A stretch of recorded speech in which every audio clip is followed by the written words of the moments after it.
मैंने कहा भी नहीं था, मैं अभी करने लगा। नहीं मैं सैटरडे नहीं, मैं फ्राइडे की बात कर रहा हूँ। ट्राई तक मैंने होमवर्क नहीं कहा। येलो के अलावा क्या कहा था?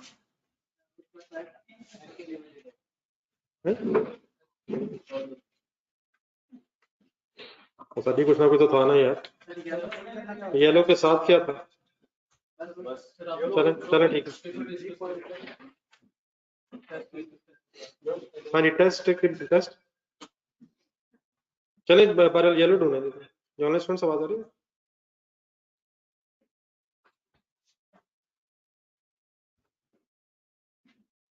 येलो वाला कर ली कंप्लीट?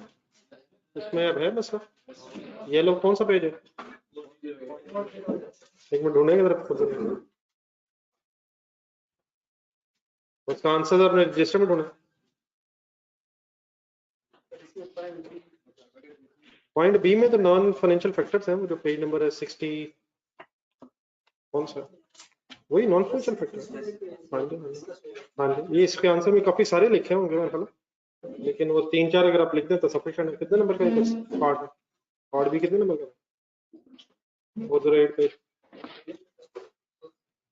नहीं, मतलब 4 नंबर के नहीं, तो 4 पॉइंट्स लिखते हैं बस, ठीक है। वो उसने काफी लंबी एक लिस्ट बनाई हुई, एक नजर बस पढ़ लीजिएगा, उसे मैं कह देता हूँ। लेकिन वो 3-4 अगर याद हो जाए तो काफी है, इतने सारे याद करके लिखना भी तो मुश्किल है। नहीं पहले ए पार्ट मुझे बता दें, येलो लिमिटेड का ए पार्ट में तो नहीं बात करने वाली पद्धति देख लीजिएगा यार। ये वैसे मेरे ख्याल सैटरडे वाले दिन थोड़ी सी डिस्कशन हो भी गई थी शुरू में। चले ट्राई कंप्लीट करवाएं। ट्राई का पेज नंबर क्या है? ये देखें जरा कहाँ तक हुआ था। हाँ देख लें, रिवाइज कर रहे ना, एग्जिस्टिंग सिचुएशन हो गई थी, रिवाइज अभी शायद शुरू ही हुआ था। एक नजर देख लें ये परसेंटेजेस यूज हुई थी।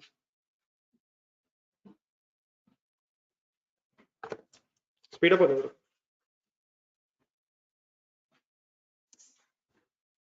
जर्नल स्टूडेंट्स साथ हैं प्लीज।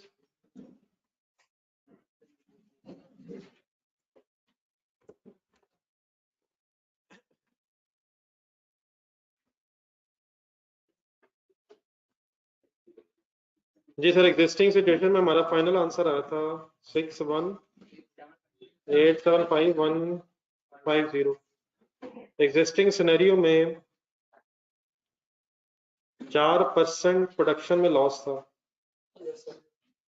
देयरफॉर अगर 104,167 यूनिट्स पे खर्चा करेंगे तो फाइनली फिर 1 लाख यूनिट सही बन सकेंगे, लेकिन जो रिजेक्शन के यूनिट्स होंगे उनको बेच के 150 रुपीज पर यूनिट कमाया भी जा सकता था।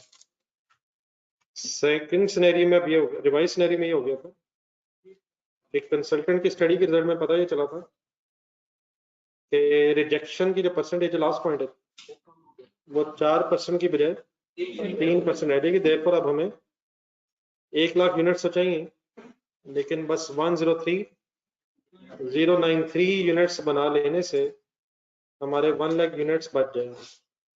ठीक है, चलिए अब इसकी कॉस्ट फाइंड आउट करनी थी, तो नेक्स्ट हेडिंग लिखें, टोटल मैन्युफैक्चरिंग कॉस्ट।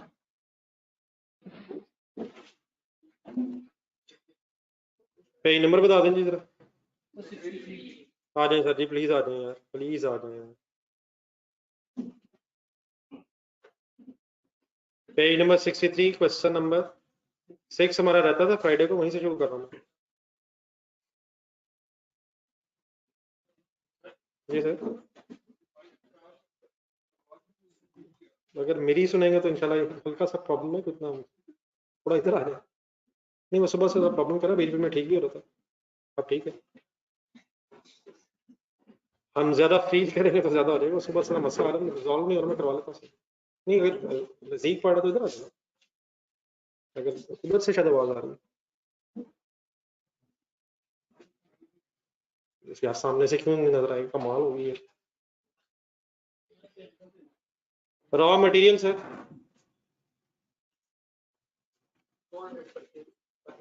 नहीं नहीं अब सीरीज शुरू हो जाएगा। अगर ये खुद ही हो जाना था तो मैं घर से कर देता, जरा सुन लीजिएगा बात। प्लीज पेज नंबर बता दें। रिवाइज सिनेरियो हो रहा है, कितने यूनिट्स बनाने हैं? 1 लाख तो अल्टीमेटली चाहिए, कितने यूनिट्स बनाने पड़ने हैं? अब ध्यान से सुनिएगा, पहले पूरी बात ऐसे साथ साथ ना लिखा। 103093 यूनिट्स पे मटेरियल लेबर ओवरहेड्स का खर्चा होगा। आए मटेरियल पे आंसर। मटेरियल का एक मटेरियल के 5 kg चाहिए एक यूनिट को बनाने में एग्जिस्टिंग सिनेरियो में, और 40 रुपया मटेरियल की परचेज कॉस्ट है। ठीक है, ठीक है सर। क्या रिवाइज सिनेरियो में कुछ चेंज आना? पॉइंट 1 में है नहीं, 4% वाली बात शायद खत्म होगी भी। नहीं, वो वही पॉइंट। अब जरा दूसरा भी एक तो सिर्फ फिनिश गुड्स का लॉस है, दूसरा रॉ मटेरियल में भी लॉस है। एग्जिस्टिंग सिचुएशन में लॉस था 7%, जो रह जाएगा 3%। ऊपर वापस जाए, 40 रुपया पर केजी ढूंढना। क्या रेट में भी चेंज आएगा? रेट में नहीं बताया हुआ, सिर्फ कंजम्पशन में चेंज बता रहा है, लॉसेज में बल्कि बता रहा है। इसकी भी सर जी उसी तरह वर्किंग होनी है जिस तरह हमने ये प्रोडक्शन के लॉस की है, तो इसको भी करनी तरफ सही तरह पर अंडरस्टैंड कर लीजिएगा। अब ये वर्किंग में रॉ मटेरियल के एंगल से कर रहा हूँ। 7% पे है, नीचे वाली लाइन में आ जाएगा। 7% लॉस है एग्जिस्टिंग सिनेरियो, रिवाइज सिनेरियो में 3% है। 7% और 3% किसका लॉस है? किसकी बेस पे लॉस है ये? वो बताया नहीं हुआ, वन सेकेंड, वो बताया नहीं हुआ।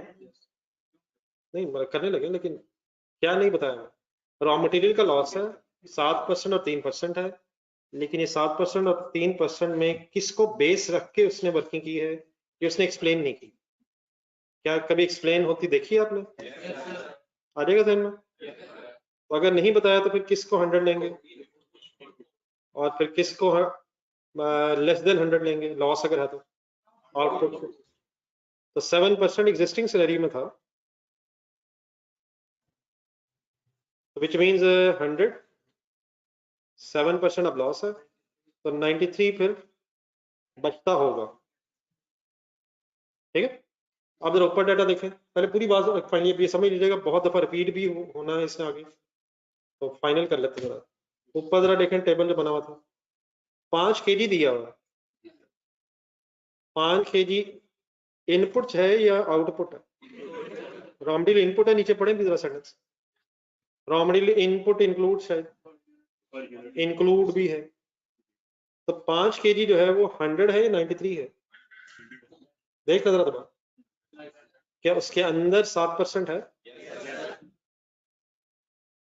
तो कहाँ लिखूं 5? किसके नीचे 100 या 93? 100 या 93? वाई? इनपुट है, इनपुट है, इनपुट। कैलकुलेटर एक मिनट पकड़ो। नहीं नहीं, जो मैं पूछूंगा वो बताइएगा। नहीं, आपको कैसे पता चला मैंने वो पूछना? 5 डिवाइड बाय 100 होना है क्या, इंटू 93? एक मिनट कर रहा था, 4.65।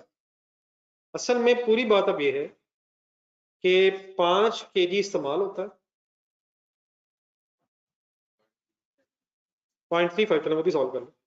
7% अगर आप करेंगे तो 0.35 बन जाएगा।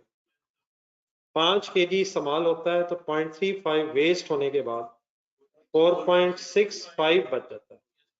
क्या असल में एक यूनिट को बनाने में 4.65 kg रिक्वायर्ड है?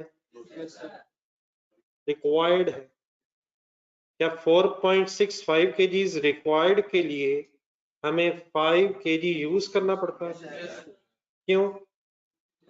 क्योंकि 0.35 kg ने वेस्ट हो जाना। करंट सिचुएशन ये है कि हम अगर 5 kg यूज करेंगे तो फिर 4.65 kg रिक्वायर्ड बचेगा। 4.65 को जरा गौर से देखें, क्या इसके अंदर भी लॉस है? तो असल में एक यूनिट को बनाने में 4.65 kg रिक्वायर्ड है, हमें ज्यादा क्यों यूज करना पड़ रहा है? क्योंकि लॉस है, फर्स्ट करें लॉस ना हो तो 4.65 kgs इनपुट होगी और वही आउटपुट होगी। 5 इनपुट होके 5 आउटपुट होगी, या असल में अगर लॉस ना हो तो 4.65 kg आप इनपुट करेंगे। 5 kg के अंदर दोबारा सेंटेंस देखें, 5 kg के अंदर लॉस है, और अगर लॉस ना होता तो आप इन कितना करते। अच्छा फॉर एग्जांपल आपको क्वेश्चन ये कहता है कि raw material input wastage will reduce from 7% to 0%। 0% होता था फॉर एग्जांपल, तो फिर रिवाइज सिचुएशन में ना करें यार, क्या रिवाइज सिचुएशन में फिर 4.5 kg as it is constant होता या 5 kg कांस्टेंट होता, और क्या 4.65 kg रिक्वायर्ड के लिए आपको 4.65 kg ही यूज करना पड़ता। देखिए लॉस खत्म होने को फायदा फिर क्या हुआ। अगर रिवाइज सिचुएशन में 5 kg से 5 kg बन जाना, तो ये हम क्या कर रहे हैं, नहीं मतलब हम ये क्या कर रहे हैं, हम क्या कहना चाहते हैं, हम क्या कहना चाहते हैं, क्या कहना चाहते हैं, हम अपना यूनिट को नया बनाना चाह रहे हैं। जो हमारा यूनिट है अकॉर्डिंग टू सवाल, उसे 4.65 kg असल में रिक्वायर्ड है। 5 kg लगा के हमने क्या करना है, वो तो तभी आप लगवाएंगे जब रॉ मटेरियल वेस्ट होना, और अगर वेस्ट से जीरो हो जाए तो 4.65 असल में कांस्टेंट रहना या 5 कांस्टेंट रहना, वो क्यों, असल में तो ये रिक्वायर्ड है विदाउट लॉस। लेकिन अगर लॉस है तो ज्यादा इनपुट करनी पड़ रही है, लॉस खत्म हो जाए तो सेम इनपुट करनी पड़ेगी। लेकिन अगर लॉस खत्म ना और 3% हो जाए तो क्या अभी भी इनपुट ज्यादा होगी वैसे, नहीं वो कर लेते, वो इशू नहीं है। अगर वैसे जीरो हो जाए तो ये सबको पता है 4.65 ही यूज होगा, 4.65 रिक्वायर्ड के लिए। लेकिन अगर रिवाइज सिचुएशन में वेस्ट से 3% है, तो फर्स्ट ऑफ ऑल ये 3% दोबारा एक्सप्लेन कर दे मुझे, what is 100, why, question is silent, why the loss is 3, क्योंकि गिवन है, और देयरफॉर 97% अब परसेंटेजेस में आंसर आ जाएगा। नहीं एक मिनट, ये सही है 103 97। अब बताएं जो ऊपर वर्किंग हुई है उसमें से 5 है एज नीचे, ये उसमें से 4.65 के जी एज इट इज, मेरा तो ख्याल दोनों नहीं है एज इट इज। रिक्वायरमेंट तो सही एज इट इज है ना, रिक्वायरमेंट के वर्ड को जरा सही अपने ज़हन में ट्रांसलेट करें। रिक्वायरमेंट एक यूनिट को बनाने में कितना चाहिए, तो अगर लॉस कम होगा तो क्या मटेरियल लगेगा ही नहीं, या मटेरियल उतना ही लगेगा जितना रिक्वायर्ड है, मटेरियल उतना ही लगेगा जितना रिक्वायर्ड। तो 4.65 ने तो लगना ही है, लेकिन अगर लॉस कम हो रहा है तो हमें कम इनपुट करना पड़ेगा। एक मिनट कैलकुलेटर पकड़ो,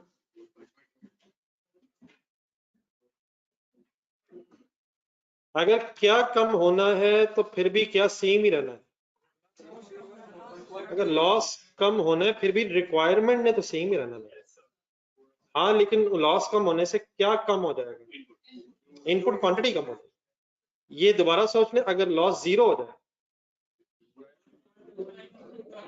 तब कौन सा 4.65 एज इट इज 4.65 बन जाएगा, रिक्वायरमेंट वाला 4.65, यूज्ड वाला इनपुट वाला 4.65 बन जाएगा।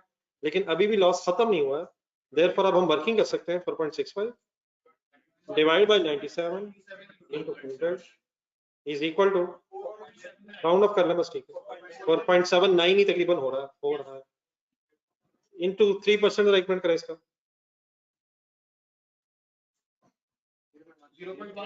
तकरीबन 0.14 अब वेस्ट हो जाना। और क्या अगर इस इनपुट को वेस्ट होने के बाद देखा जाए तो उतना बच जाएगा जितना रिक्वायर्ड है। ठीक है, समझ आ गई कुछ, नोट करें। ये ऊपर जहां वर्किंग करें वहां स्पेस छोड़ दो, थोड़ी स्पेस रख लें, 5-6 लाइन रख लें नीचे वर्किंग करें।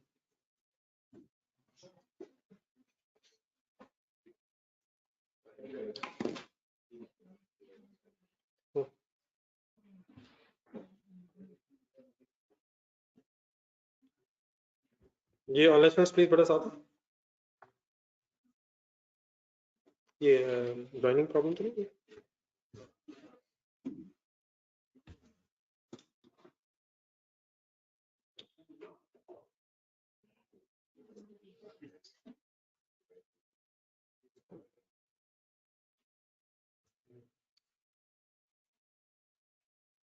तो बात समझ आ गई सर?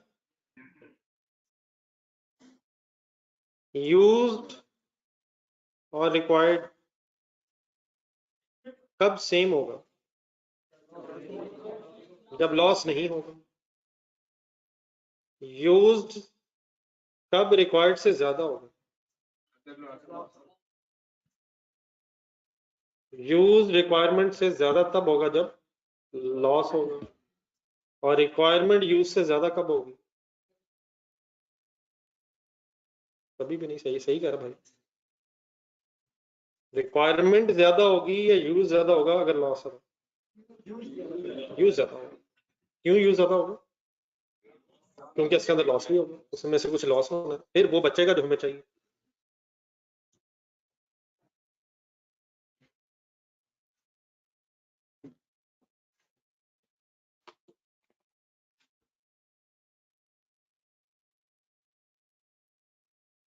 ये वर्ड्स भी लिख लीजिएगा जरा, यूज्ड और रिक्वायर्ड।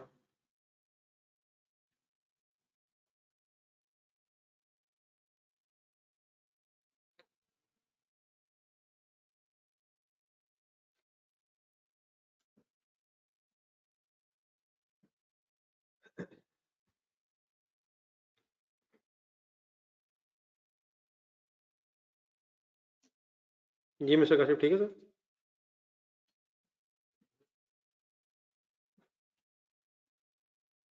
ये अगर नोट कर लिए तो बता दीजिए।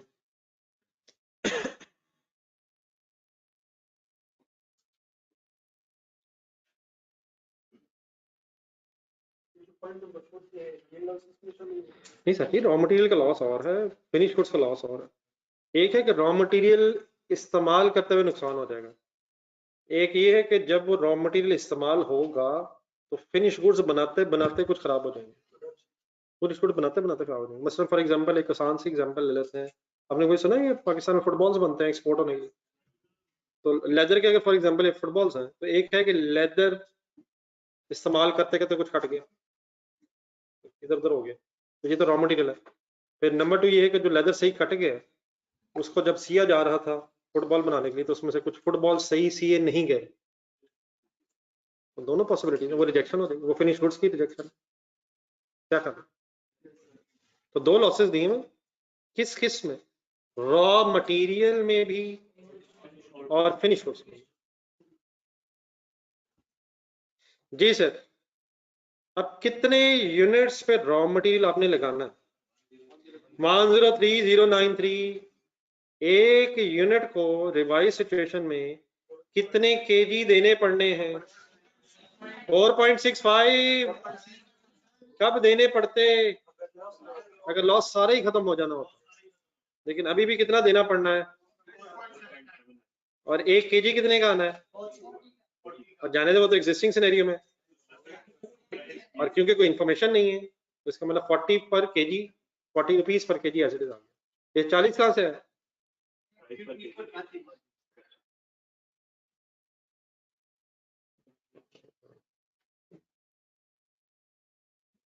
बेटा जानो मत जाने दे गुस्सा है, आने को सब कुछ ही जा सकता है, लेकिन आप मुझे ये बताएं लॉस कम होने का फायदा। जरा ठंडे दिल से सोचें, अगर रिवाइज सिनेरियो में 5 केजी इनपुट होना है तो बेहतर है लॉस कम ना ही होता। क्या फायदा लॉस कम होने का अगर इनपुट अभी भी 5 ही है?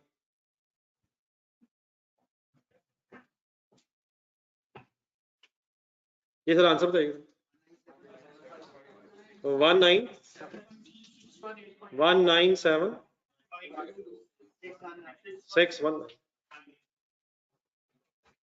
ये sir direct labour speed up हो जाऊंगा।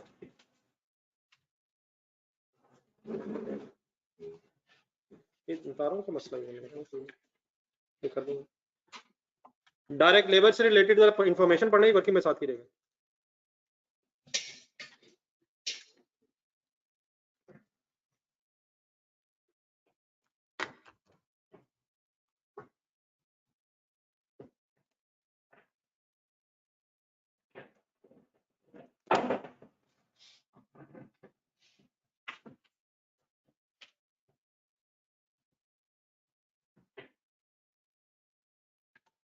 यार मसला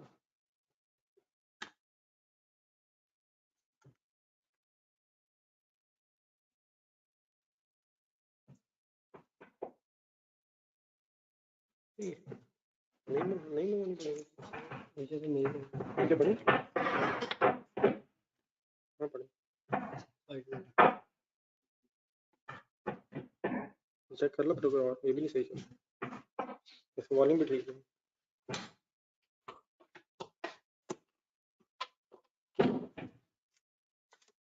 नहीं ये साल तो रन है बार बार जी सर जी लेबर से रिलेटेड इन्फॉर्मेशन पड़ेगी दो चीजें ढूंढना था ये रॉ मटेरियल की रिकवरी वैल्यू होती है ऑब्वियसली रॉ मटेरियल में से माइनस होती है अगर कोई रॉ मटेरियल वेस्टेज जो 0.14 है अगर इसकी कोई रिकवरी वैल्यू दी होती तो क्या करते हैं जी हम तो इसमें से लेस कर लेते हैं डायरेक्ट लेबर से रिलेटेड दो पॉइंट्स होने एक तो डायरेक्ट लेबर का रेट जो है ये 12% बढ़ना है नंबर 2 आर सेव का प्रीमियम देना है और नंबर 3 नीचे 70% एम्प्लॉइज ने एफिशिएंटली काम करना है तो जरा मेरे साथ वर्किंग जरा एक नजर देख लें मैं साथ ही कर लें जरा कंसिडरेशन से एक सेकंड बोर्ड पे देखें बस करें सर यही है 103,093 यूनिट्स बनने हैं ऊपर वाले डाटा में जाएं जहां ऊपर लिखा हुआ एक यूनिट को बनाने में एग्जिस्टिंग सिचुएशन में 10 घंटे लगते हैं तो यहां तक 1 मिनट अगर मैं सॉल्व करूं तो 103,093 आवर्स लगने चाहिए हैं एग्जिस्टिंग सिनेरियो में विदाउट एनी एफिशिएंसी लेकिन होना क्या है 103,093 के जो आवर्स हैं इनमें से जो 70% आवर्स हैं नीचे दे लिखे पॉइंट वो 80% रह जाएंगे 80% कैसे रह जाएंगे 20% एफिशिएंसी बढ़ने से 80% टाइम लगेगा एफिशिएंसी बढ़ने से 20% कम घंटे लगेंगे या ज्यादा लगेंगे तो ये 103,093 के लिए मैंने टोटल आवर्स का 70% वो एम्प्लॉइज एफिशिएंट हो जाएंगे वो 80% टाइम में काम करेंगे लेकिन जो बाकी एम्प्लॉइज होंगे वो एज इट इज अपना काम 30% टाइम वैसे ही लगाएंगे जैसे पहले लगता है तो 30% एज इट इज रहेगा और 70% टाइम 80% रह जाएगा समझ आ गई प्लीज तो पहले आवर्स की वर्किंग करना तो रेट की तरफ आता है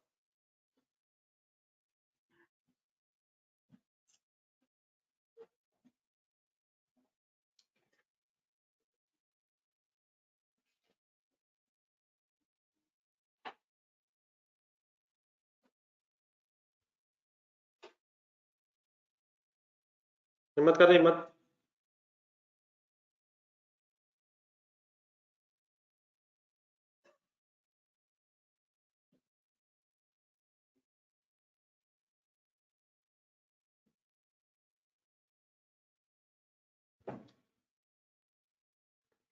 आंसर बताइए तो 80% कितना बनता है 577 321 एंड 309 279 एक मिनट टोटल करें 886600 क्या आ रहा है total hours revise total hours to produce how many units अब hours multiplied by hourly rate बताएं क्या है 25 है कितने परसेंट इजाफा आएगा 1.12 ठीक है 28 बन जाएगा शायद कर ले सॉल्व करने आवर्स को multiply by 25 into 1.12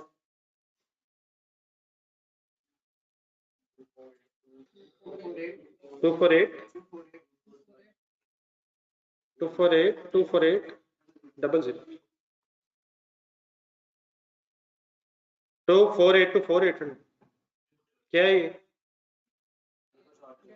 labour cost है लेबर कॉस्ट है इसमें लेकिन एक चीज अभी ऐड होनी है प्रीमियम प्रीमियम देना किस चीज पे नहीं किस पे देना है आर सेव पे देना है आपको शायद नजर आ रहे हैं आर सेव एक मिनट करें जरा वर्किंग है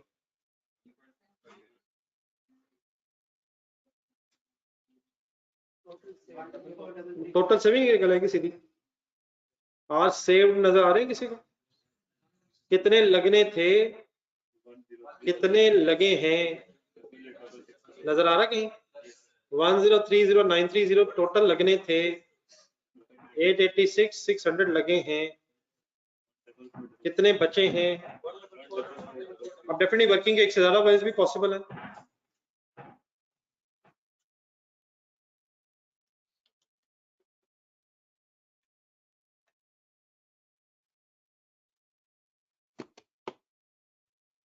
जी में से क्वेश्चन कैसे निकल सकते हैं आज से? डिफरेंस किस किस का ले सकते हैं? 1030 930 टोटल आवर्स माइनस 886 600 इनटू 1 घंटे के सेव्ड के पैसे कितने? 18 answer 2597940। Another way can be, जहां आपने 80% ऊपर किया है वहां 20% कर दें। 144 समथिंग आ रहे होंगे, किसने निकाले आप? 144,330 और लिखें अनदर वे 1030930। ये ऊपर वर्किंग की थी 70% वाली, क्या 70% एम्प्लॉइज ने टाइम बचाया? कितना बचाया? 20% बचाना, तो सीधा करें जरा, 80 की जगह 20% करें और मल्टीप्लाई बाय 18 करना।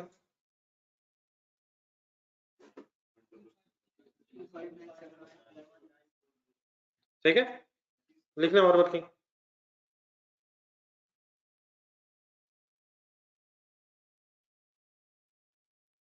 बस करें सर, काफी हो गया, कभी डेबिट साइड कभी क्रेडिट साइड, आप जाने में सर। किस चीज की, किस किस चीज की फिगर आ गई ढूंढते हैं, आप इकट्ठे कर लें जरा। रॉ मटेरियल हो गए, लेबर कॉस्ट विद प्रीमियम हो गई, इसका टोटल करना, total labour cost, total labour cost नहीं है 27,422,740 प्रीमियम मिला लिया ना मैंने बीच में। नेक्स्ट वन होने के वेरिएबल ओवरहेड्स, किसका? Revise labour cost including premium 27,422,760 multiplied by 50%, 4740।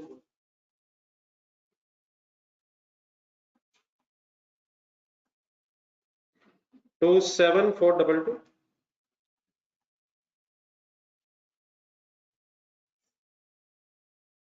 ठीक है, ठीक है सर। 55% कहां से लिया मैंने? Point number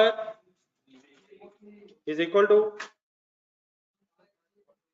15082,507।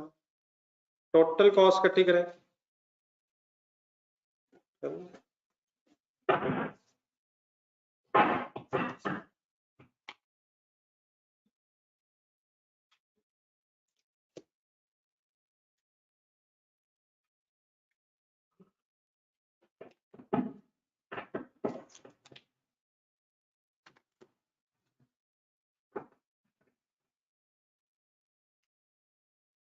ये टोटल कॉस्ट किस किस का सम आएगी?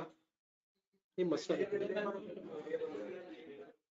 ये फाइनल आंसर बताएं जी। मटेरियल लेबर ओवरहेड्स इकट्ठा करें, इकट्ठा करें, कंक्लूजन ड्रॉ करें, कर लें फाइनल। एक आखिरी स्टेप भी करें रिकवरी वैल्यू वाला। टोटल कॉस्ट आ जाएगी यहां तक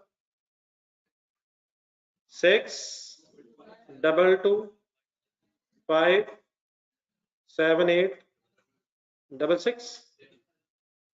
किस किस का प्लस करके आ रही है फिगर?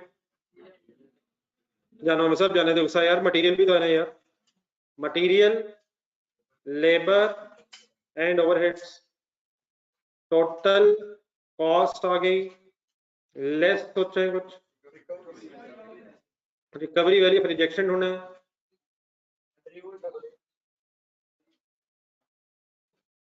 3093 यूनिट्स है। एक यूनिट की रिकवरी वैल्यू 150 है।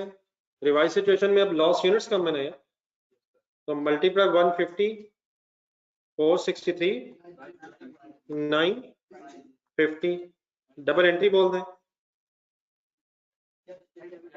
Cash receivable debit, manufacturing cost credit, net answer final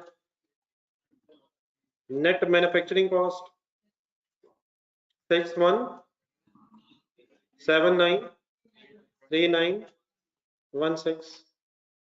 compare करें एग्जिस्टिंग और रिवाइज सिनेरियो को। अपनी तरफ से कोई इंग्लिश का सेंटेंस लिखें, लिखा करें यार, ये भी चीज इंपॉर्टेंट है।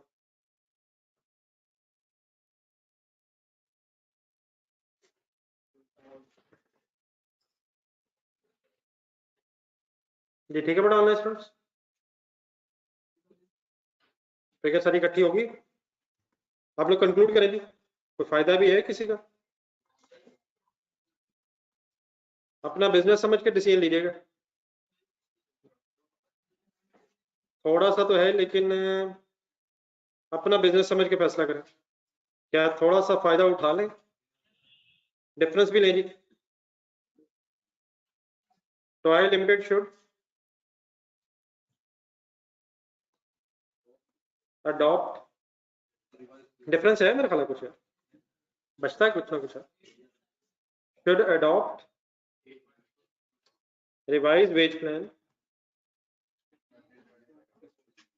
as it results into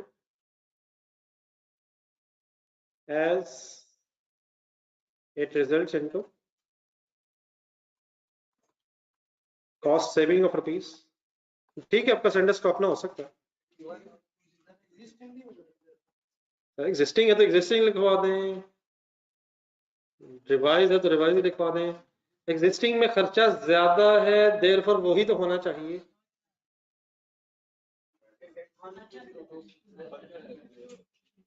ना करेंगे यार,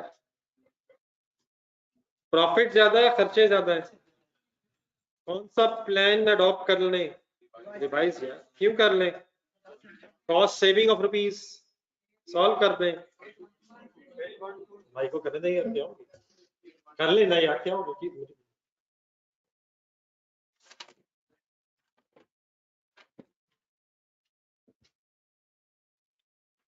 काइंडली प्लीज इंग्लिश लिखने की बेटा कोशिश किया करें। वो ठीक है कि काउंटिंग में इतना इशू नहीं है, लेकिन बहरहाल यहाँ भी कोई ना कुछ लिखना पड़ता है। नंबर 2, बाकी सब्जेक्ट्स आपकी इसी वजह से डिस्टर्ब रहते हैं कि आपसे नहीं सेंटेंसेस लिखे जाते हैं। कोशिश तो करें। अब सबने TOY तक बोर्ड से देखा है। 8 1 2 3 4 we should adopt the revised wage plan as it results into cost saving of rupees 81,000।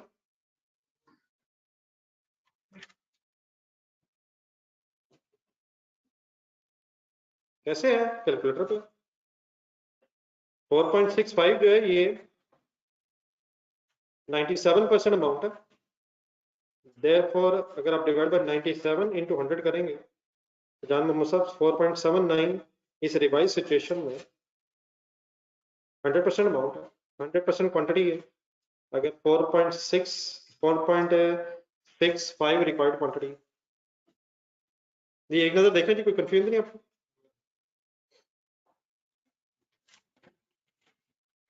जी जान मोहम्मद साहब ठीक है, ये तो रिवर्स वर्किंग सब आई है नहीं। 4.65 अलहमदुलिल्लाह अवेलेबल है, परसेंटेज के मुताबिक वो 97% है, तो डिवाइड बाय 97 into 100 से हमारे पास वो क्वांटिटी आ गई जो 100% अगर इन होगी तो 3% लॉस ऑफ 0.14 होने के बाद 97% मींस 4.65 क्वांटिटी आ जाएगी। एग्जिस्टिंग सिनेरियो में 5 kg इनपुट इसलिए करनी पड़ी थी क्योंकि लॉस ज्यादा था।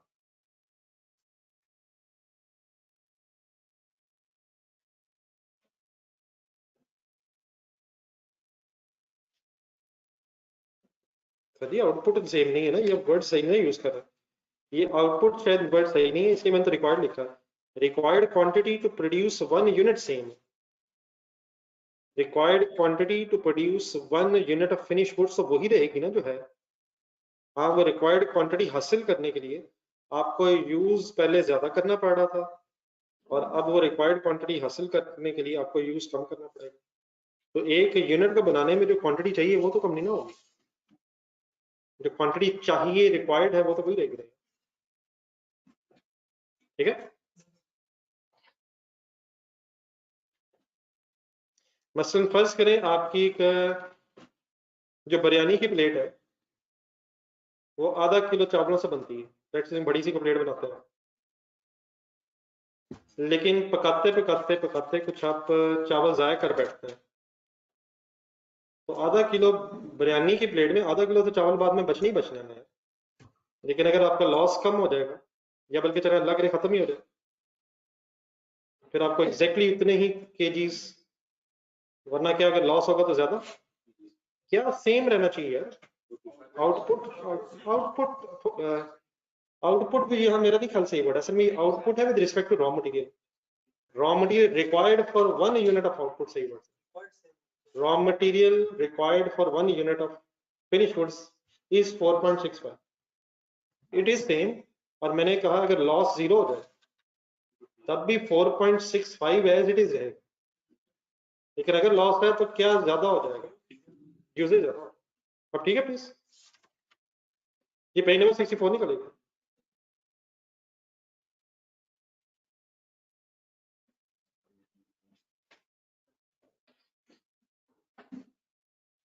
जी सर, पेज नंबर 64 की एक डिस्कशन हुई थी आपके साथ सैटरडे को, तो यहीं से शुरू कर लेते हैं। इसमें जो चीजें नहीं समझ आ सकी मैं दोबारा डिस्कस कर लेते हैं। नहीं, शुरू से कर नहीं रहा था, एंड से शुरू कर लेते हैं। हाँ नहीं, दोबारा एक सेकंड डिस्कशन कर लेते हैं, लेकिन पूरी मैं तो ऐसे टाइम वेस्टिंग है। बात ये हो रही थी, जरा सामने रख लीजिएगा पेज।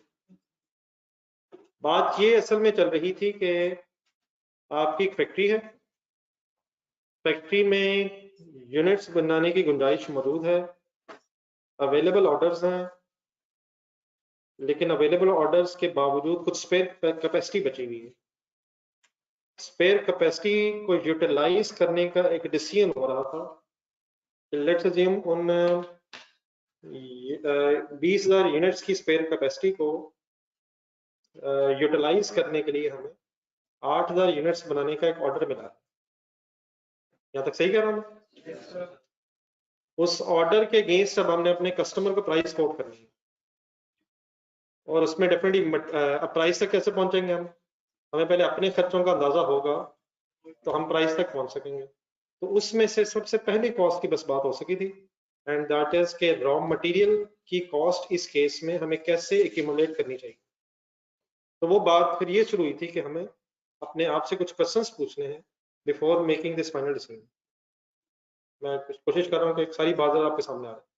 तो पहला उसमें से सवाल जो आपने पूछना होता है दैट इज ये कि क्या वो स्टॉक अवेलेबल है जो रिक्वायर्ड है आपको अपने इन यूनिट्स के लिए।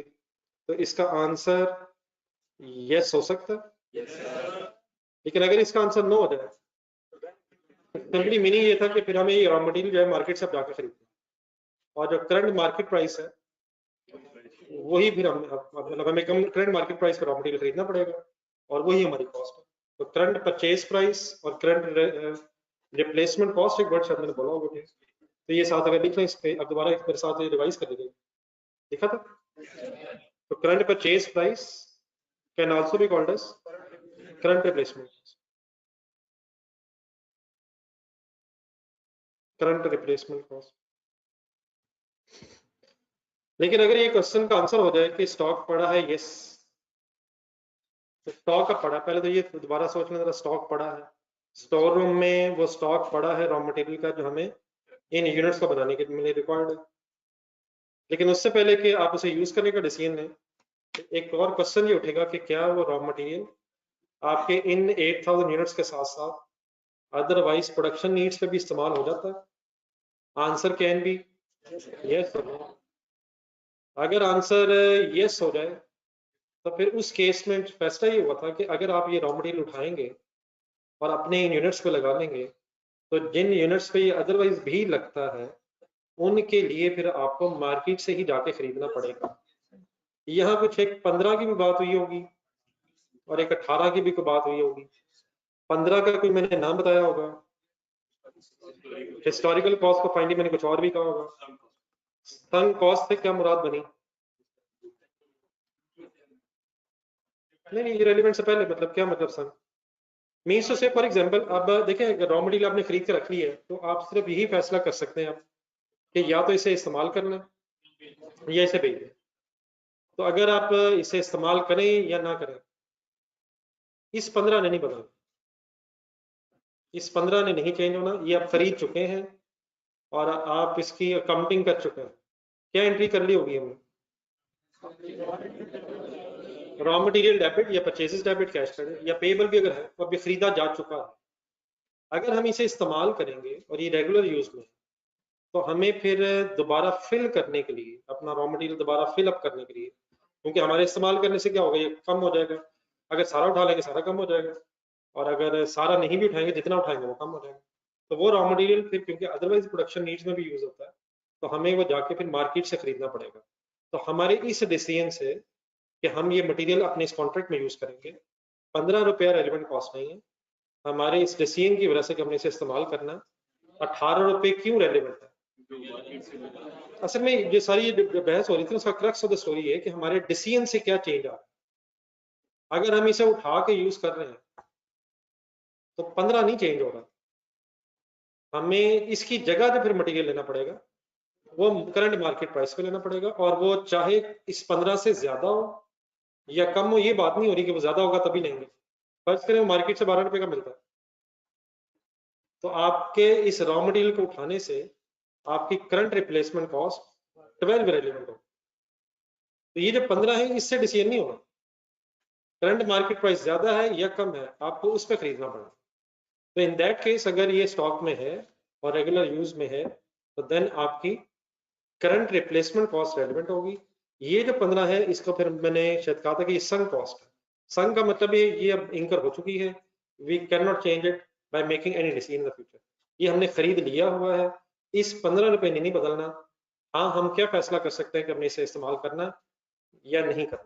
तो अगर ये रेगुलर यूज है हम उठा लेंगे, तो फिर हमें इसकी जगह जो करंट रिप्लेसमेंट प्राइस पे अपना स्टॉक रिप्लेस करके दोबारा रखना पड़ेगा, तो वो करंट रिप्लेसमेंट कॉस्ट हमारी रेलिवेंट कॉस्ट होगी। अब अगर कोई आपकी कंफ्यूजन है इसमें, मैंने भी 2 यस का आंसर दिए, स्टॉक पड़ा है और रेगुलर यूज में है, बाकी मैं नो की बात बाद में कर देता हूँ। तो यहाँ तक अगर कंफ्यूजन आपके जहन में आती है,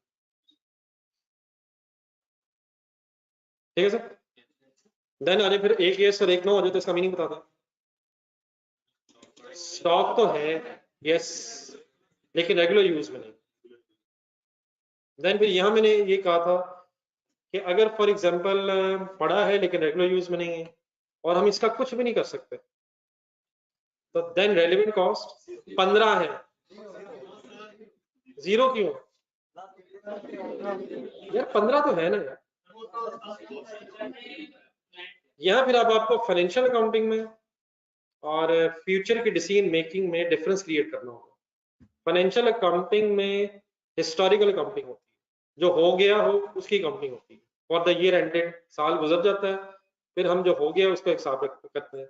स्टेटमेंट ऑफ फाइनेंशियल पोजीशन अगर बना रहे हैं तो एज ऑन जो ईयर हो गया गुजर गया उस दिन के एंड पे हम देख रहे हैं, हम फ्यूचर की वर्किंग नहीं कर रहे होते। यहाँ अब हम फ्यूचर में ये सोच रहे हैं कि हमारे डिसीजन से क्या चेंज आएगा। तो अगर ये रॉ मटेरियल हम ना भी उठाएं तो फिर भी 15 इंकर हो गया हुआ है, उठा लें तब भी 15 इंकर हो गया। इट मीन्स अगर इसका कुछ भी नहीं होना तो इसको उठा लेने से फर्दर हमारी कोई कॉस्ट इंकर नहीं होनी, तो इन दैट केस फिर रेलेवेंट कॉस्ट 0 हो जाएगी। लेकिन अगर इसे बेचा जा सकता है और आप बेचने की जगह इसे इस्तेमाल कर रहे हैं, तो फिर वो जो बेचने की वजह से आपको पैसे मिल जाने थे और आपने नहीं लिए, क्योंकि नहीं हायर ऑफ बाद में आता, पहले इंडिविजुअल बात कर लें। सपोज इसे आप बेच सकते हैं और बेचने से आप कुछ कमा सकते हैं, लेकिन आप अगर इसे बेचने की बजाय आप इस्तेमाल करेंगे तो फिर वो जो नहीं कमा सकेंगे आप पैसे जो आप कमा सकते थे बेच के, वो फिर आपकी अपॉर्चुनिटी कॉस्ट क्या होती है? नहीं, जो आपको कुछ याद आ रही है चीजें अल्हम्दुलिल्लाह महसूस हो रही है, कभी जिंदगी में बातें सुनी है कभी नहीं, वो तो अंग्रेजी में चले बाद में बात कर लेंगे। सिंपली अपॉर्चुनिटी कॉस्ट का मतलब एक फायदा जो हम छोड़ रहे हैं एक दूसरे फायदे को हासिल करने के लिए, जो फायदा आप सेक्रीफाइस कर रहे हैं, जिस फायदे को सेक्रीफाइस कर रहे हैं आप, वो फायदा अपॉर्चुनिटी कॉस्ट है। उस रास्ते पे जाने की, जिस रास्ते पे आपने जाना शुरू कर दिया है,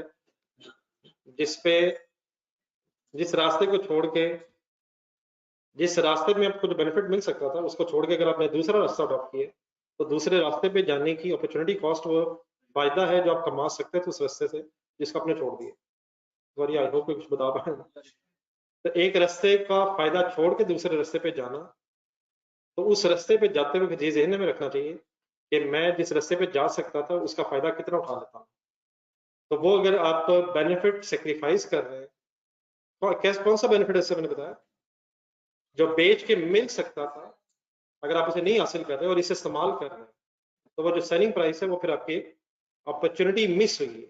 तो that opportunity missed is called as opportunity cost. ठीक है।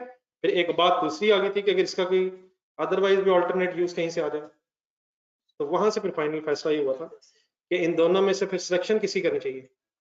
हायरार्की क्यों करनी चाहिए? अगर 18 रुपए पर केजी कंट्रीब्यूशन है और सपोज 15 रुपए पर केजी एनआरबी फ्रॉम सेल है, तो पहले तो आप ये बताएं कि करना क्या चाहिए था इसका। अल्टरनेट यूज कर लेना चाहिए था या सेल करना चाहिए? अल्टरनेट यूज कर लेना चाहिए क्योंकि उसमें ज्यादा बचत है। लेकिन अब अगर आप अल्टरनेट यूज की जगह अपने इन 8000 यूनिट्स पे लगा देंगे तो फिर 18 आपकी अपॉर्चुनिटी कॉस्ट होगी। लेकिन अगर इस तरह हो जाए 25 लेट्स से हो जाए, तो 18 और 25 को देखें। अब असूलन तो बेच देना चाहिए, लेकिन अब बेचने की बजाय अगर आप इस्तेमाल कर लेंगे तो फिर आपका 25 आपको चाहिए। तो जो भी इसमें डिसीजन लेंगे आप, तो फिर एक हायर ऑफ की बेस पे शायद डिसीजन। ठीक है। तो ये मैंने एक समरी से आपके सामने बोली। एक क्वेश्चन शायद 92 पेज पे आता है, मेरे ख्याल वो कंप्लीट हो भी नहीं सका, तो दोबारा करना मैं सब, बल्कि सॉरी इसके नीचे 2 पॉइंट्स लिखे हुए थे, ये पढ़े हमने, एक दफा दोबारा पढ़ने तरफ सॉरी वापस पेज नंबर 64 पे।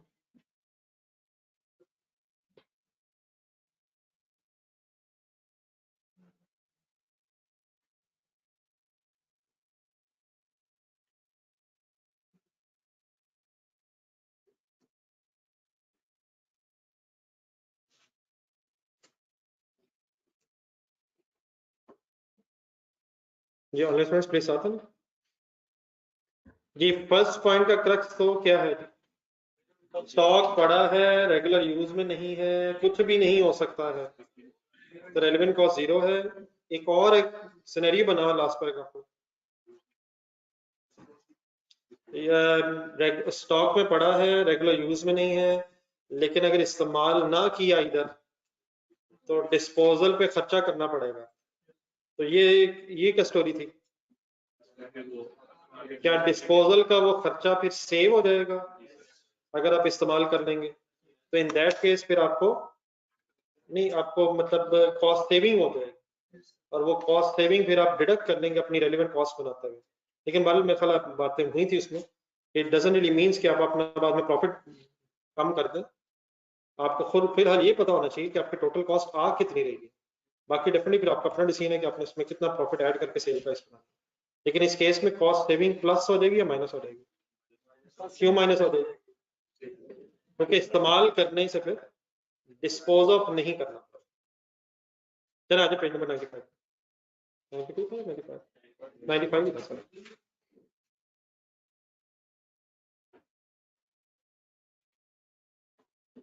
जर्नलिस्ट स्टूडेंट्स इकट्ठे नहीं प्लीज।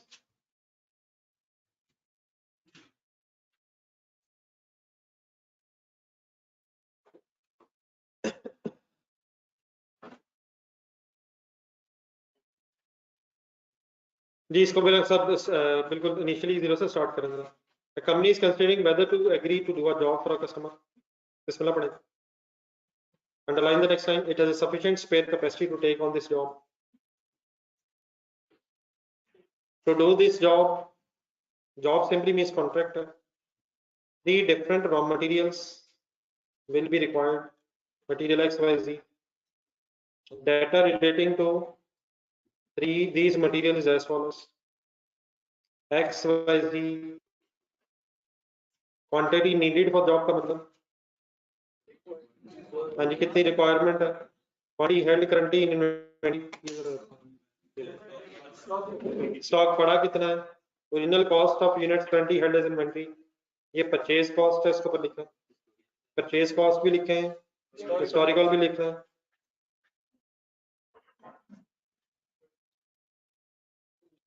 वैसे हिस्टोरिकल का मीनिंग क्या है? पुराना खर्चा है, खर्चा कर चुके हैं हम। करंट परचेज प्राइस का मतलब करंट रिप्लेसमेंट कॉस्ट, अगर अभी जाके दोबारा खरीदेंगे तो इतने का मिलेगा। करंट डिस्पोजल वैल्यू, बेचेंगे तो इतने मिलेंगे। बाकी ये पढ़ लेते हैं XYZ बाद में, लेकिन नीचे वाला पैराग्राफ कंप्लीट कर लो। Material X is regularly used by the company for other work. Material Y is no longer in use, and the units currently held as inventory has no alternate use. Material Z is also no longer in regular use. If the existing inventory of the material is not used for this job, they can be used as a substitute material on a different job, where the contribution would be 25 per unit of the material Z used. इनको ज़हन में रख के आवाज़ x कर जी sir. X के कितने units required है, नीडेड है? 800। कितने स्टॉक में पड़े हैं, कितने नहीं है? पेज नंबर 64 साथ रखना, एक नजर देखते भी जाए, जहां याद आ जाए बेस्ट है। सबसे पहले 800 में से जो 600 यूनिट्स हैं ही नहीं, उनका तो डिसीजन ले लें। 600 यूनिट्स के एंगल से स्टोरी हो जाएगी, इज स्टॉक अवेलेबल? नो। तो 600 के एंगल से तो सीधा क्या करना पड़ना, 600 मल्टीप्लाइड बाय ढूंढे 23 करंट रिप्लेसमेंट कॉस्ट, ठीक है। बाकी 200 पे आ जाए, पहले एक मिनट बात सुन लीजिएगा पूरी। बाकी 200 यूनिट्स पे आ जाए, स्टॉक में पड़े हैं, डायग्राम देखना शुरू करें, टेबल 64 नहीं, स्टॉक पड़ा है, रेगुलर यूज में भी है, तो यहाँ भी करंट रिप्लेसमेंट कॉस्ट ही आनी, तो प्लस हो गया 200 मल्टीप्लाइड बाय 23, ठीक है। और लिख ले जरा साथ ही, इसी की जगह बन जाएगी मेरे ख्याल।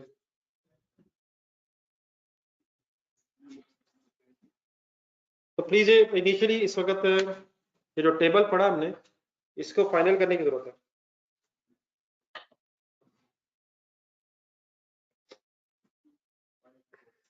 जी हाँ जी, टोटल बता दो 18,400 सर, 18,400।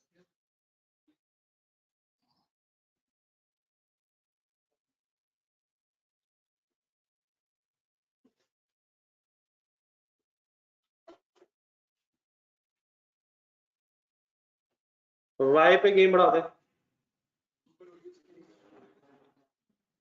600 400, पहले 200 का फैसला करना है।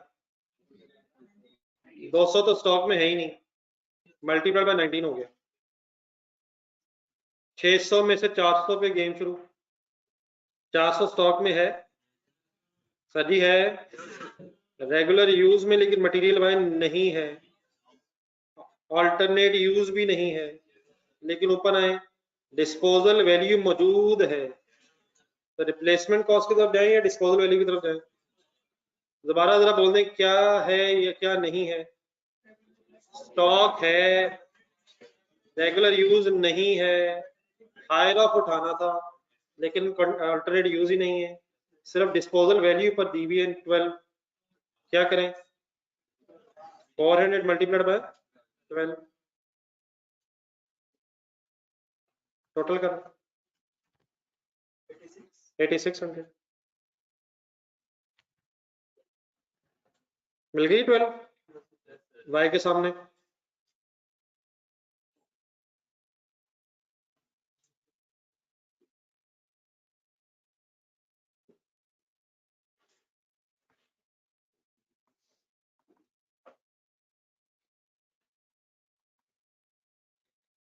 जी सर जी, नहीं एक मिनट जी, मेरे साथ 200 का फैसला करें इनटू 40 जो स्टॉक में नहीं है, अब 300 की गेम चलाएं, स्टॉक में है, रेगुलर यूज में नहीं है, ऑल्टरनेट यूज भी है और डिस्पोजल वैल्यू भी है। हायर ऑफ क्या क्या लें? हायर ऑफ 40 ना करें यार, 20 एंड 25 बेच के 20 और कंट्रीब्यूशन अल्टरनेट यूज की 25। क्या उठाएं यहां से? हायर। देन क्या करें? 300 मल्टीप्लाइड बाय 25। 300 यूनिट्स को यूज करने की अपॉर्चुनिटी कॉस्ट देयरफॉर हो जाएगी हायर ऑफ 25। अच्छा, क्या बेचा भी जा सकता है और कंट्रीब्यूशन भी कमाई जा सकती है? अच्छा, क्या तो हम रहे हैं, लेकिन इसका ये मतलब नहीं कि 20 रुपए भी कमा लेंगे और 25 भी कमा लेंगे, या बेच के 20 कमाएंगे। यकीनन ऑप्शन तो दोनों मौजूद है, बेचने की भी है, यूज की भी है, लेकिन या हम बेच देंगे और या कमा लेंगे। तो क्या करना चाहिए हमें?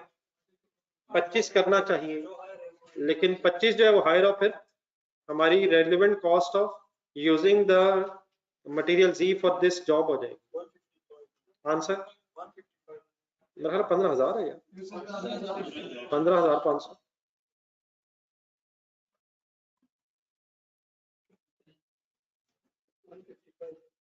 ठीक है, 155,000 सही है यार। 15,000 नहीं, 1,55,000 नहीं मेरा जी। टोटल करना सर, कंप्लीट करने जी आंसर।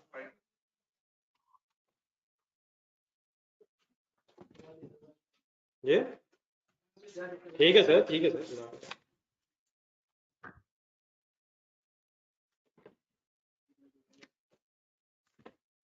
इन छोटी छोटी चीजों को लाइट ना लीजिएगा सर, इनमें बहुत बड़े बड़े सवालों में कन्वर्ट होना भी। इनमें 65 का था।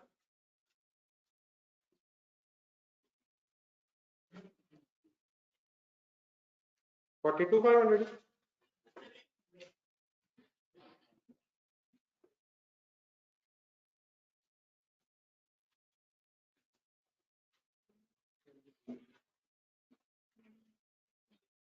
नहीं जानवर साहब, अभी उसमें तो ये बातें इसलिए नहीं थी क्योंकि कभी बात की नहीं हमने।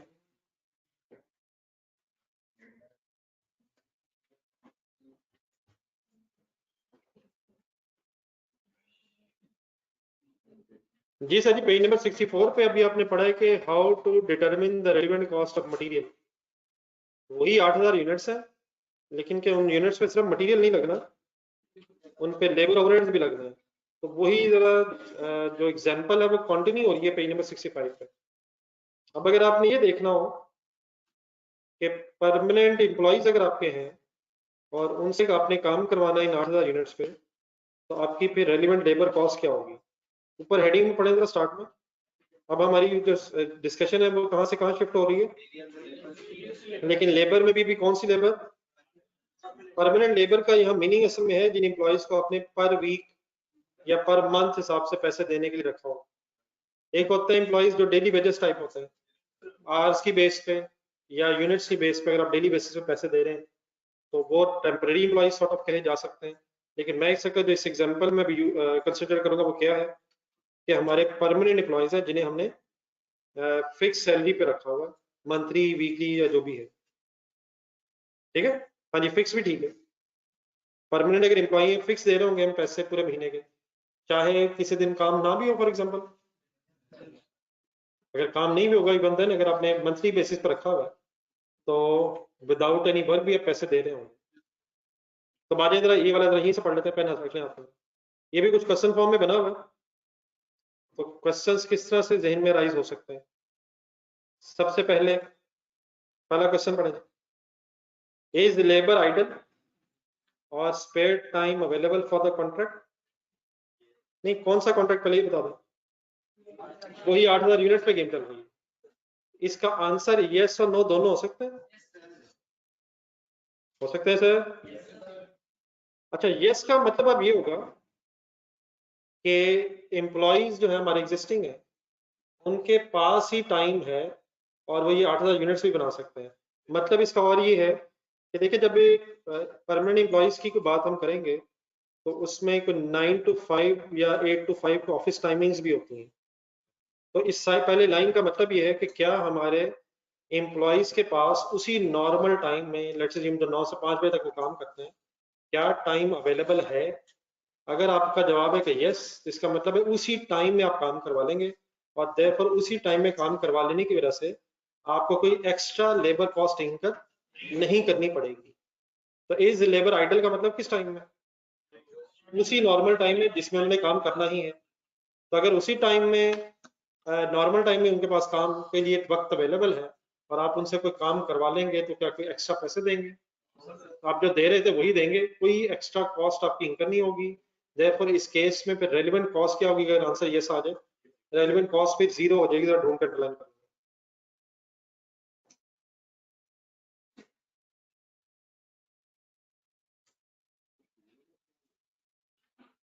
0 का क्या करेंगे? अपने पेज पे जब लेबर कॉस्ट कैलकुलेट कर रहे हैं तो 0 लिख लेंगे। नहीं मतलब हुक्म करें मतलब, अगर आपके पास एम्प्लॉइज अवेलेबल हैं और उनके पास टाइम भी है और आप ऑलरेडी उन्हें फिक्स सैलरी दे रहे हैं, सर जान दो नहीं है परमानेंट एम्प्लॉइज एक बार ब्रैकेट में फिक्स परमानेंट। अगर आंसर नो हो जाए इस सवाल का तो इसका मीनिंग क्या होगा? एम्प्लॉय फॉरिग नहीं है का मतलब उनका नॉर्मल टाइम में इस काम के लिए वक्त नहीं, वो ऑलरेडी बिजी हैं, अदरवाइज जो प्रोडक्शन हो रही है उनमें ही उनका टाइम सारा सर्फ हो जाता है। तो अगर ये नो आंसर हो जाए फिर इसका मीनिंग होगा कि अब ये एग्जिस्टिंग एम्प्लॉइज तो इस कॉन्ट्रैक्ट पे काम करने के लिए अवेलेबल नहीं रहे। देन फिर अगला सवाल आप ये पूछेंगे, नेक्स्ट पढ़ें इसके नीचे, कैन दे बी हायर्ड का मतलब दे बी हायर्ड का मतलब असल में ये है कि इसी तरह के स्किल्ड पर्संस दे बी हायर्ड में जरा क्लियर करना जरा, new employees having same skill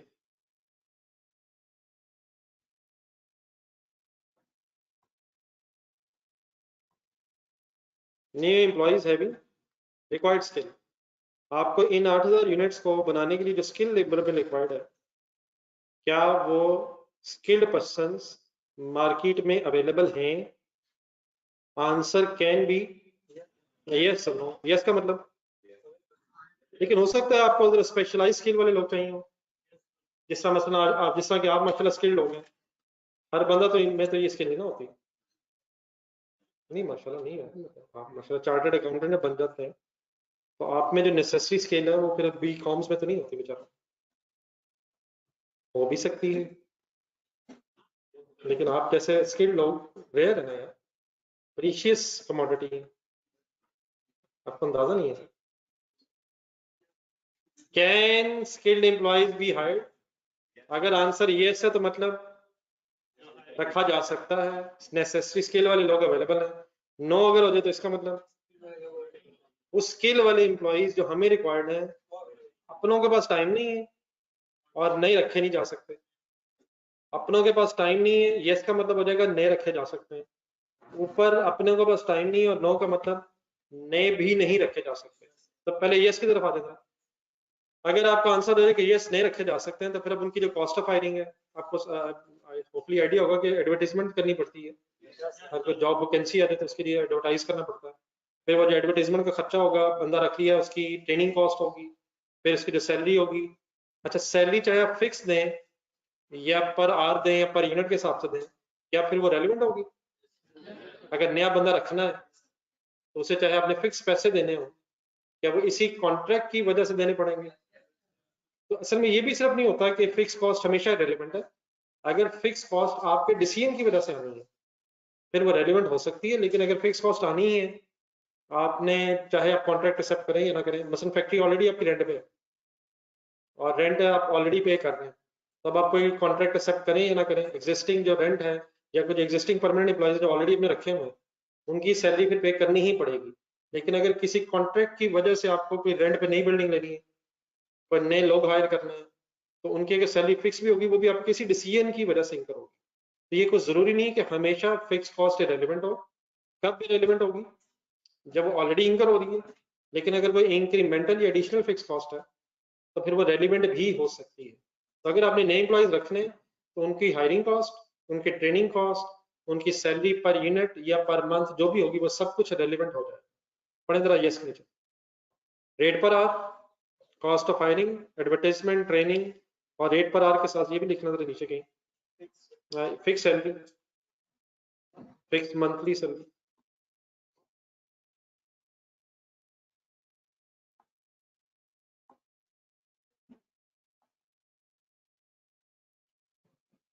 done please.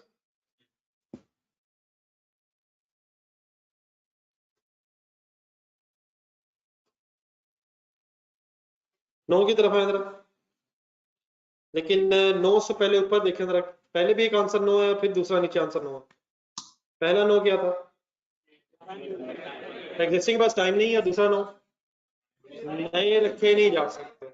अब आगे पढ़ने से पहले जरा खुद ही सोच लें, अगर एग्जिस्टिंग के पास टाइम नहीं है नॉर्मल टाइम में और नए रखे नहीं जा सकते, तो इसका फिर मतलब ये होगा कि हमें किसी ना किसी तरह अब अपने एग्जिस्टिंग एम्प्लॉय से ही काम करवाना पड़ेगा। लेकिन उनसे अब काम करवाने के दो तरीके हो सकते हैं। नंबर एक, या तो उन्हें इनकरेज किया जाए कि वो किसी तरह से नॉर्मल टाइम के बाद काम करने को राजी हो जाए। नॉर्मल टाइम में क्या मसला है, उनके पास टाइम ही नहीं है, तो नॉर्मल टाइम के बाद अगर टाइम लगवाएंगे तो उसे फिर ओवर टाइम बोलते हैं।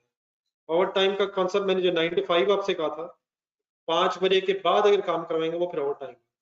ओवर टाइम का जो रेट लेकिन होता है वो नॉर्मल आर्ली रेट से ज्यादा इसलिए होता है कि ये नहीं है कि एम्प्लॉय उस टाइम में ज्यादा काम करेगा, एम्प्लॉय तो शायद बेचारा थका ही होगा, काम शायद वो ज्यादा ना कर सके, लेकिन ज्यादा रेट इसलिए दिया जाता है क्योंकि अदरवाइज वो शायद इंटरेस्टेड ना हो, कुछ एक्स्ट्रा पैसे मिलेंगे तो देन फिर वो इंटरेस्टेड होता है, उसे इनकरेज करने के लिए कि वो काम के लिए राजी हो जाए।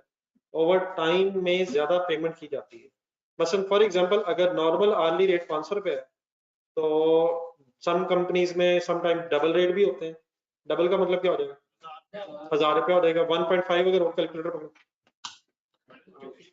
कर ले बच्चे, 500 अगर नॉर्मल है और ये 1.5 टाइम्स रेट हो जाए तो फिर 750 हो जाएगा। 1.25 भी होता है समटाइम्स, तो करने सॉल्व करने करें 1.25 कैसे होगा।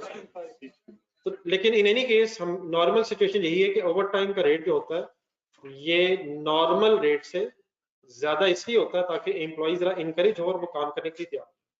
तब एग्जिस्टिंग एम्प्लॉयज के पास टाइम नहीं है, नहीं रख नहीं सकते हम।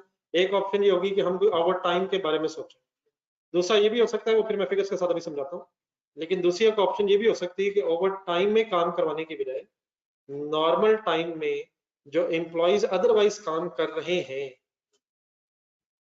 जिसकी वजह से उनके पास टाइम नहीं है हमारे इस ऑर्डर के लिए, उनसे वो काम छुड़वा लिया जाए। कौन सा वाला, जो ऑलरेडी कर रहे हैं वो छुड़वा लिया जाए और उसकी जगह अपने ये वाले 8000 यूनिट्स बना लिए जाए। लेकिन हमारे इस डिसीजन की वजह से कि वो बनाने की बजाय ये बनाने शुरू कर दें, क्या उन्हें यूनिट्स की फिर कंट्रीब्यूशन का लॉस हो जाएगा? सभी कंट्रीब्यूशन लॉस हो जाएगी। ओवर टाइम तो बचा लेंगे आप, लेकिन उसकी जगह पर contribution loss of the other work हमारी फिर रेलिवेंट कॉस्ट बन जाएगी।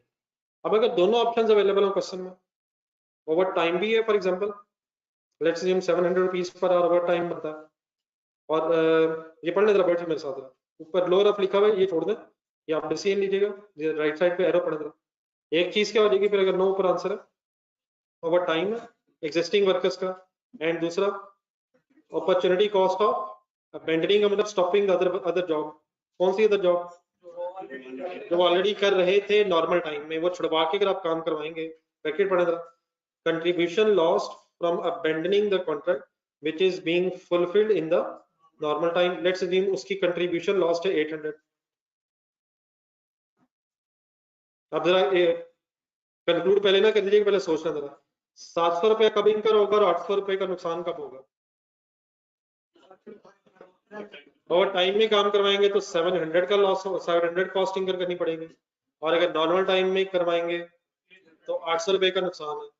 बताएं आप क्या करना चाहिए, ओवर टाइम में काम करवा लेना चाहिए क्योंकि काम छोड़ने का नुकसान तो ज्यादा है, काम छोड़ने का नुकसान ज्यादा है। लेकिन अगर इस तरह होते 700 और 600, फिर आपको क्या करवाना चाहिए, काम छुड़वा लेना बेहतर है क्योंकि ओवर टाइम में खर्चा ज्यादा है। इस केस में आप हायर की तरफ जा रहे हैं या लोअर की तरफ जा रहे हैं, लेकिन चीजों को ना रट्टा लगाने की ऐसी जरूरत नहीं है, सिनेरियोज अनलिमिटेड हो जाएंगे, सिंपली आपने सोचना ये है कि कॉस्ट सेविंग होनी चाहिए और प्रॉफिटेबिलिटी बढ़नी चाहिए। तो 700 दे के काम करवाएं या 800 का नुकसान उठा लें, यही बेहतर है कि 700 का 700 रुपए कॉस्ट पे करके काम करवा लें। लेकिन अगर इस तरह हो जाए तो अब 700 रुपया ज्यादा है, देयरफॉर क्या बेहतर है कि एग्जिस्टिंग कॉन्ट्रैक्ट को छुड़वा के ही काम करवा लिया जाए। तो यहाँ से फिर आप लोअर ऑफ पिक करेंगे हायर ऑफ, ये लोअर ऑफ पिक करने का मतलब बताएंगे, ये मतलब सही नहीं है, वो तो बात आपकी ठीक है, लेकिन पूरा इसका मतलब ये है कि आप जब काम छुड़वाएंगे 600 तो फिर आपको ये 600 रुपया उस पर्सन से कमाना है जिस पर्सन का आप 800 यूनिट्स बनाने का कॉन्ट्रैक्ट हासिल कर रहे हैं।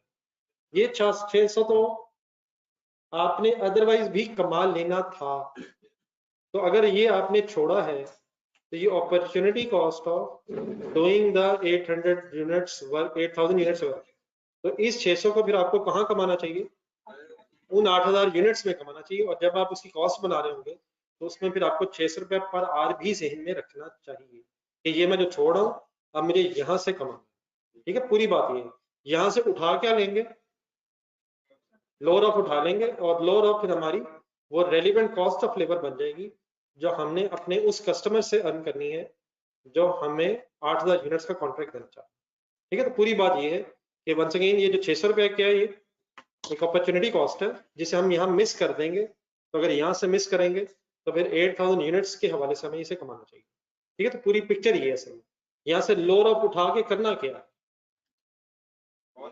वहां से कमाना है जहां हम ये ऑर्डर एक्सेप्ट कर रहे हैं, ठीक है। अगर इंडिविजुअली पढ़ना तो इस टेबल में अगर कंफ्यूजन है तो डिस्कस कर लेते हैं। जो स्टूडेंट्स आप भी करें।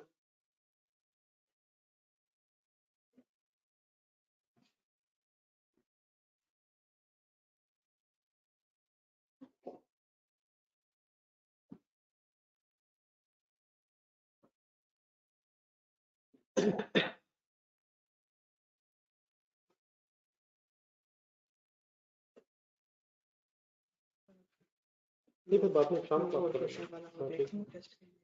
नहीं वो एमएफ वाला जरा वैरायटी पे देखना है तो मैं देखता हूं, एमएफ वाला मैं कह रहा हूं देखने बाकी तो नहीं रिपोर्ट वो मैं देखूंगा शाम, कल सुबह तक मिल लेंगे।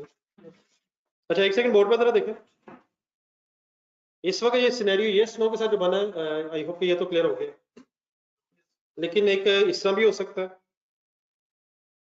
कि फॉर एग्जांपल जहां यस लिखा हुआ है, एक सेकंड ये नो खत्म कर देगा, यस में ही दो ऑप्शंस हैं,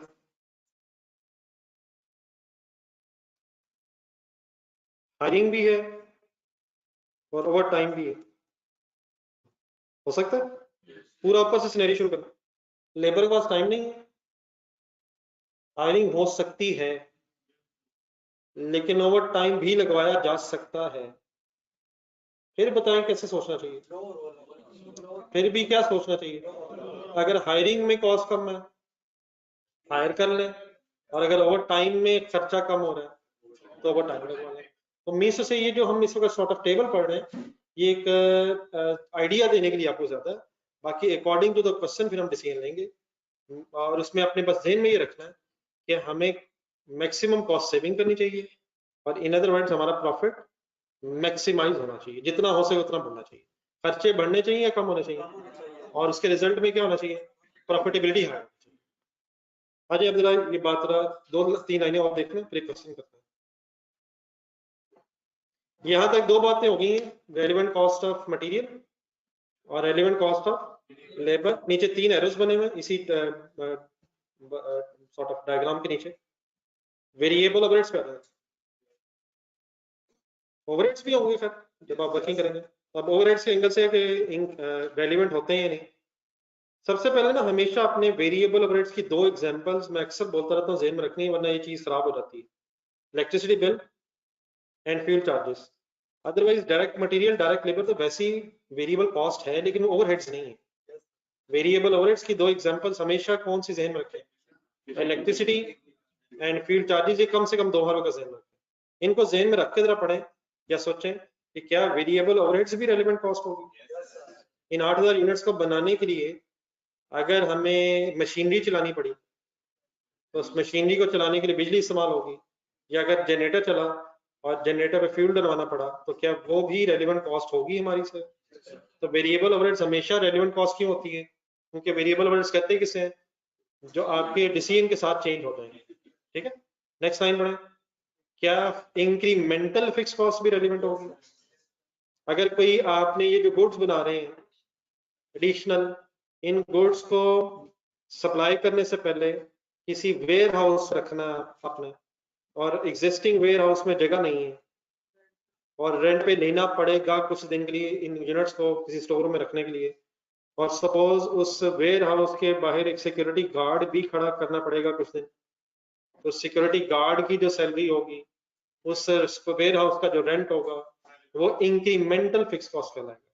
और इंक्रीमेंटल फिक्स कॉस्ट रेलिवेंट बन जाएगी सर? एक वर्ड सारा जरा एडिशनल भी लिख लें। इंक्रीमेंटल मींस एडिशनल, इजाफी, एक्स्ट्रा।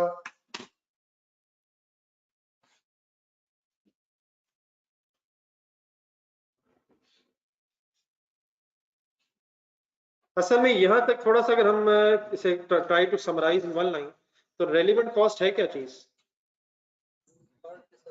एक ऐसी कॉस्ट जो आपके डिसीजन की वजह से इंकर हो भी सकती है और बच भी सकती है, चेंज हो सकती है, सही वर्ड है कशिफ का, सही है। एक ऐसी कॉस्ट जो आपके डिसीजन से चेंज हो सकती है, और एक ऐसी कॉस्ट जो आपके डिसीजन के बावजूद एज इट इज रहनी है। नहीं, वो एज इट इज जो रहनी वो नॉट रेलिवेंट है, वो फिर नॉर्मली फिक्स कॉस्ट ही होती है।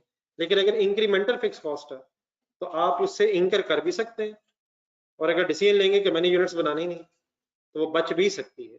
इसी को ध्यान में रखकर जरा लास्ट लाइन देखना है। ये जो जनरल फिक्स कॉस्ट होती है, इसका सब वर्ड लिखना, जनरल मींस यहाँ एग्जिस्टिंग है। अगर कोई एग्जिस्टिंग फिक्स कॉस्ट आपके बिजनेस की है, जिसको फिर बेस बना के एब्जॉर्प्शन रेट्स भी निकाले जाते हैं। एब्जॉर्प्शन रेट का फॉर्मूला है किसी के ध्यान में? क्या है? हाँ जी, बजटेड फिक्स कॉस्ट, अंदाजन फिक्स कॉस्ट। तो ये जो हमारी एग्जिस्टिंग फिक्स कॉस्ट है जिसकी बेस पे एब्जॉर्प्शन रेट्स आते हैं, वो भी फिर इररेलेवेंट कॉस्ट है, वो फिर इररेलेवेंट कॉस्ट है। इंक्रीमेंटल फिक्स कॉस्ट रेलेवेंट है, लेकिन एग्जिस्टिंग फिक्स कॉस्ट जिसकी बेस पे एब्जॉर्प्शन रेट्स कैलकुलेट होते हैं, ये इररेलेवेंट कॉस्ट क्यों है? इसके टोटल ने नहीं बदलना, पर यूनिट तो चेंज हो जाता है इनवर्सली, लेकिन total fix cost remain same, इसलिए फिर इसे डिसीजन मेकिंग में यूज नहीं किया जाता। हमेशा फिक्स कॉस्ट नहीं ली जाती,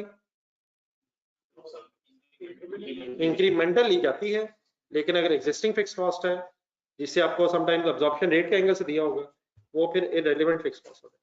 हाँ, जितना पड़ा इसकी बेस पे थोड़ा सा क्वेश्चन करना है। क्वेश्चन नंबर 7, इसकी नेक्स्ट पेज पर रिक्वायरमेंट होना जी, वो अब एग्जांपल में आने दे, मेरे ख्याल आइडिया जनरली मैंने दे दिया, बाकी इंशाल्लाह आप देखिएगा क्वेश्चन इंशाल्लाह कैसे कैसे हमारे सामने आते हैं। तो एक पहले छोटा सा क्वेश्चन कर लें, पेज नंबर 66 पे जाएंगे, रिक्वायरमेंट वाली लाइन पढ़ के वापस आए। कंप्यूट किया, अंडरलाइन कर ले, relevant cost of producing textile motor, और give brief reasons for the inclusion or exclusion of the cost from your computation। तो पहले जरा काइंडली आपस में एक दूसरे डिस्कस कर लेते हैं, बाद में डेफिनेटली ये जो ब्रीफ रीजन है इंग्लिश में लिखनी पड़नी। तो इन चीजों को भी सीरियस लीजिएगा, जहां जहां मैं कहता हूँ जरूर लिख के प्रैक्टिस किया करें। वो की थी वो जो नॉन फाइनेंशियल फैक्टर थे, कौन से नॉन? पेज नंबर 63 देखें तो एक नजर, बल्कि मेरा ख्याल पेज नंबर 62 के एंड से स्टार्ट हुआ था, 63 के स्टार्ट से यार नॉन फाइनेंशियल फैक्टर्स लिखने का कहा था मैंने। मेरा ख्याल मैंने कहा ही नहीं होगा, वरना तो आपने लिख लेना। अगर नहीं कहा होगा तो आज लिख लेंगे इंशाल्लाह जाके, मैं बताता हूँ आज क्या क्या लिखें। आ जाए फिलहाल वापस। Tai chi limited is engaged in the manufacture of specialized motors. The company has been asked to provide quotation का मीनिंग बताएंगे? नहीं, quotation असल में एक पेज को कहते हैं जिस पेज पे अपने अपनी प्राइस लिख के कोट करनी होती है। अब आप अपनी प्राइस तक कैसे पहुंचेंगे, अपनी चीज की प्राइस तक? पहले खर्चा इकट्ठा करेंगे, फिर प्रॉफिट ऐड करके अपनी कोटेशन बनाएंगे। तो कोटेशन असल में समटाइम्स ये इन डेवलप्स में एक सील डॉक्यूमेंट होता है, और फिर वो जिस पर्सन ने चीजें खरीदनी हो तो बहुत से लोगों से प्राइस मंगवा लेता है, और फिर उस लोगों से की जो प्राइस होती है उसको कंपेयर करता है, और जिसकी बेस्ट क्वालिटी की प्रोडक्ट उसे कम प्राइस में महसूस होती है उससे उसकी फिर वो कोटेशन मंजूर कर लेता है। ये खास तौर पर वर्ड जो है ये जरा गवर्नमेंट इदारों में जरा ज्यादा यूज होता है। गवर्नमेंट ने अगर कोई परचेजिंग करनी हो तो रिक्वायर्ड ही होता है कि पहले लोगों से कोटेशंस मंगवाएं, और जो सबसे कम प्राइस और हाईएस्ट क्वालिटी की चीज के साथ बेचा होगा उससे फिर आप कॉन्ट्रैक्ट करेंगे या फिर आप निगोशिएट कर लेंगे फर्दर। तो कोटेशन सिंपली आपने प्राइस कोट करनी है कि फॉर बिल्डिंग, आगे पूरा करना था, for building a motor for a large textile unit, industrial unit in Punjab. तो कोटेशन वर्ड जरा ध्यान रखिएगा, इसमें सिंपली क्या करना होता है, अपने सेलिंग प्राइस बतानी, हमने बतानी, हम प्राइस का मतलब क्या होता है, कॉस्ट या sale price, sale price, price profit add करके बताएंगे। Following information has been obtained, यहां से चला गेम शुरू होती। Following information has been obtained by TL's technical manager in a 1 hour meeting with the potential customer. कौन होता है जो कस्टमर बन सकता है? हमारे टेक्निकल मैनेजर ने पोटेंशियल कस्टमर के साथ 1 घंटे की मीटिंग की है। मैनेजर इज पेड को अंडरलाइन करें, N annual salary equal to 2500 rupees per 8 hour day. 2500 क्या है? एक दिन के पैसे, और एक दिन में वो कितने घंटे काम करता है? 8। लेकिन संडे जरा पूरा पढ़ लें, क्या आप वो एनुअल सैलरी लेता है? आप पिछली लाइन से लिंक करें, 1 घंटे की उसने मीटिंग की है, तो क्या उस 1 घंटे के पैसे रेलेवेंट कॉस्ट है? क्या अगर वो 1 घंटे की मीटिंग ना भी करता तो उसने अपने पैसे लेने ही हैं? क्या ख्याल है? तो ये रेलेवेंट है या रेलेवेंट है? 2500 वैसे कैलकुलेटर पे लिखें, 2500 डिवाइड बाय 8, 1 घंटे के पैसे आ जाएंगे। तो क्या हम अपनी वर्किंग करते हुए 312.5 को कंसिडर करें? क्यों नहीं करें यार, करना चाहिए। अगर वो मीटिंग करता या ना करता तो क्या ये वाले पैसे देने ही हैं? लेकिन फर्ज करें उसने मीटिंग करनी है जाके किसी रेस्टोरेंट में, और रेस्टोरेंट का बिल हमें देना होगा, तो क्या वो बिल रेलिवेंट होगा? और साथ जिस कस्टमर से उसने, कस्टमर के नुमाइंदे से मीटिंग करनी है, उसे बुके भी देना है और गिफ्ट भी पेश करने हैं ताकि वो हमारी कोटेशन अल्टीमेटली मंजूर कर ले, तो वो खर्चा यकीनन रेलिवेंट होगा। लेकिन ये खर्चा क्यों रेलिवेंट नहीं है? वो काम मीटिंग करे या ना करे, हम उसे एनुअल पर डे पैसे दे। डन है प्लीज? नंबर 2 पहले जरा पूरा पढ़ लेंगे, हम साथ साथ छोटे छोटे डिसीजन ले लेते हैं, एक दफा इंशाल्लाह लिखते हैं, टाइम भी अल्हम्दुलिल्लाह बच गया। Motor would require 150 feet of wire C, 120 which is regularly used by TL in production. TL has 300 units of, 300 feet of 300 feet of wire C in inventory at a cost of rupees 65 per feet. 65 per feet का नाम बता, purchase cost, पहले purchase बोल रहे हैं, उसके बाद फिर 65 per feet is purchase cost. Resale value of the wire C is 63 and the current replacement cost कैसे करते हैं? ये वर्ड याद रखना पड़ना, लिखा दोबारा। रिप्लेसमेंट कॉस्ट का मतलब परचेज प्राइस नहीं, वो ठीक है, मार्केट प्राइस बिल्कुल ठीक वर्ड आपका, लेकिन परचेज कॉस्ट लिखें पहले। यकीनन आप मार्केट में जाके मार्केट प्राइस पे ही परचेज करेंगे, लेकिन वो समटाइम मार्केट प्राइस का वर्ड जो है वो आपको सेल प्राइस से भी लेके जा सकता है। तो ये खरीदने की कॉस्ट, मार्केट से खरीदने की कॉस्ट, ऑब्वियसली मार्केट में जाके मार्केट प्राइस पे खरीदने की कॉस्ट रिप्लेसमेंट कॉस्ट, लेकिन replacement cost simply means purchase cost. जी सर, अप्लाई करें जी माइंड। कितनी वायर चाहिए? 120 चाहिए, अवेलेबल है, सफिशिएंटली अवेलेबल है, सफिशिएंटली अवेलेबल है, सफिशिएंटली अवेलेबल है, रेगुलर यूज में। तो क्या करंट रिप्लेसमेंट कॉस्ट फाइनल हो जाएगी, 68 यूज करेंगे और कैलकुलेटर पे वर्किंग करना है, 120 मल्टीप्लाई बाय 68 8160, ये साथ मिला लिखे। तो डिसीजन लेने में क्या करना है, बस सबके जहन में डायग्राम आनी चाहिए। दोबारा हो जाए जरा, क्या स्टॉक पड़ा, क्या स्टॉक पड़ा सर रेगुलर यूज में, देयरफॉर 2 यस का आंसर अगर है तो 2 यस है तो करंट रिप्लेसमेंट कॉस्ट फिर हमारी रेलेवेंट कॉस्ट बन जाएगी। Next line, 50 kg of another material, उसका नाम क्या है, YD, बेस का मतलब by the name of, and 30 other small components would also be required by TL for the motor. YD would be purchased from supplier at the rate of 10 rupees per kg. Underline the next line. Supplier sells a minimum quantity of 60 kgs per order. कर दे हिम्मत। However, the remaining complete करना। However, the remaining quantity of YD will be of no use to the TL after the completion of contract.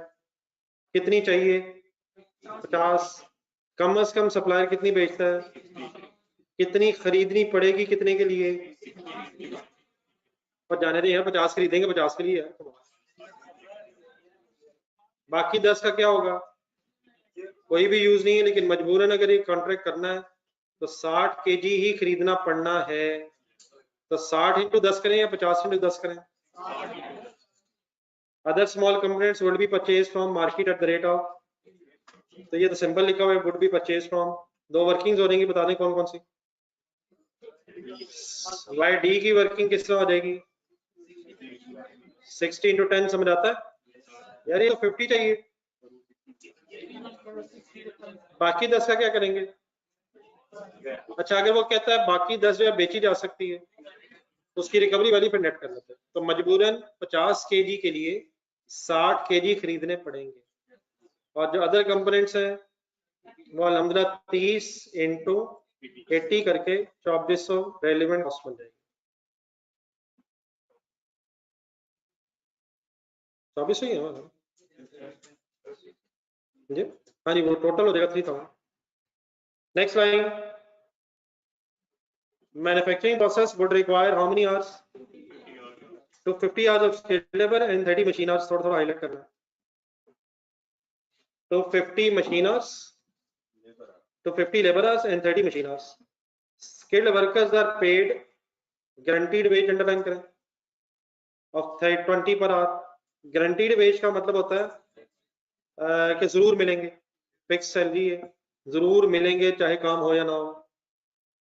and the current available spare capacity available with the TL for this such class of customers is, such class of workers is 100 hours।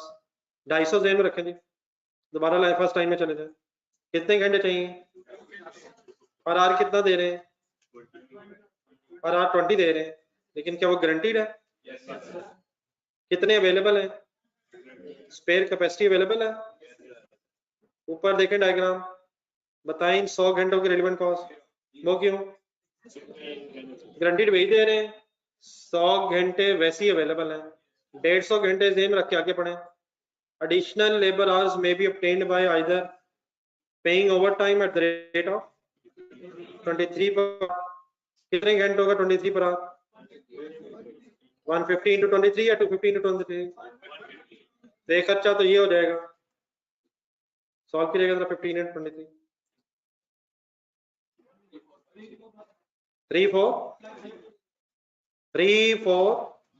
3450 क्या है,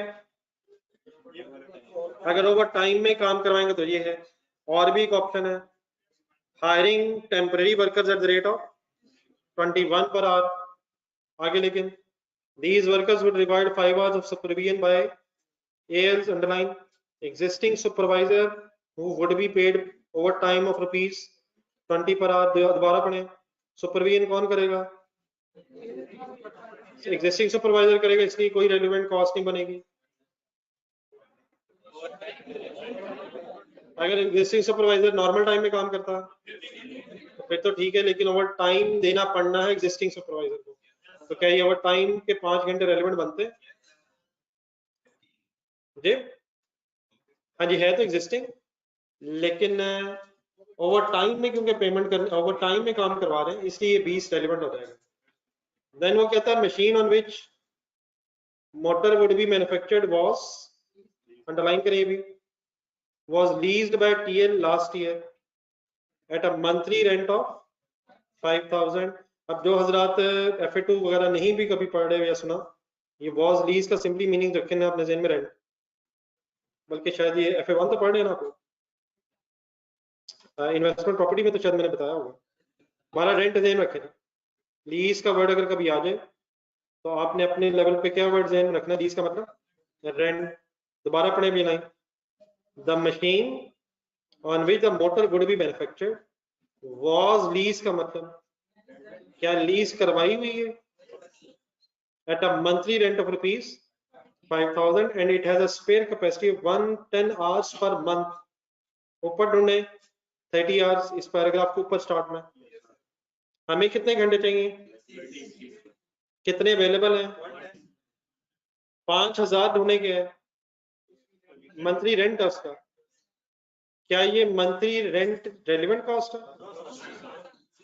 एक second मेरे साथ पढ़े पूरा, अगर words हिस्सा हो जाए वाज लीज जहां लिखा हुआ है, वाज लीज की जगह लिखा हो वुड बी लीज, लेनी पड़ेगी, तो ये फ्यूचर का खर्चा हो जाएगा, तो इंक्रीमेंटल खर्चा बन जाएगा। एक वर्ड और से इसके साथ लिखे रेंट जहां लिखा अपने वर्ड, ये जो 5,000 है ये कमिटेड कॉस्ट कहलाता है। मैं बहुत से वर्ड बोल रहा हूँ कल से, sunk cost, relevant cost, opportunity cost, एक और वर्ड मैंने लिख दिया है, बल्कि ऊपर एक इंक्रीमेंटल कॉस्ट, कमिटेड कॉस्ट, इसकी इंशाल्लाह डेफिनेशन एक आध दिन पढ़ेंगे, लेकिन यहाँ तक मैं जितने इन वर्ड्स का मीनिंग बता रहा हूँ ज़हन में रखना। कमिटेड कॉस्ट का मतलब ये जो एग्रीमेंट्स हो जाते हैं, एग्रीमेंट्स के मुताबिक आप जो पेमेंट्स करें वो फिर कमिटमेंट्स की पेमेंट्स है। अगर ये एग्रीमेंट करना हो फिर अभी ये कमिटेड नहीं है, लेकिन अगर आपने एग्रीमेंट कर लिया है और उस एग्रीमेंट की बेस पे आप पैसे दे रहे हैं तो ये कमिटेड कॉस्ट रेलिवेंट होती है, इररिलेवेंट होती है, इररिलेवेंट होती है। एक और वर्ड लिखे इसके साथ, ये अनअवॉइडेबल कॉस्ट है। अवॉइडेबल किसे कहते हैं? ऐसा खर्चा जो अवॉइड हो सकता हो।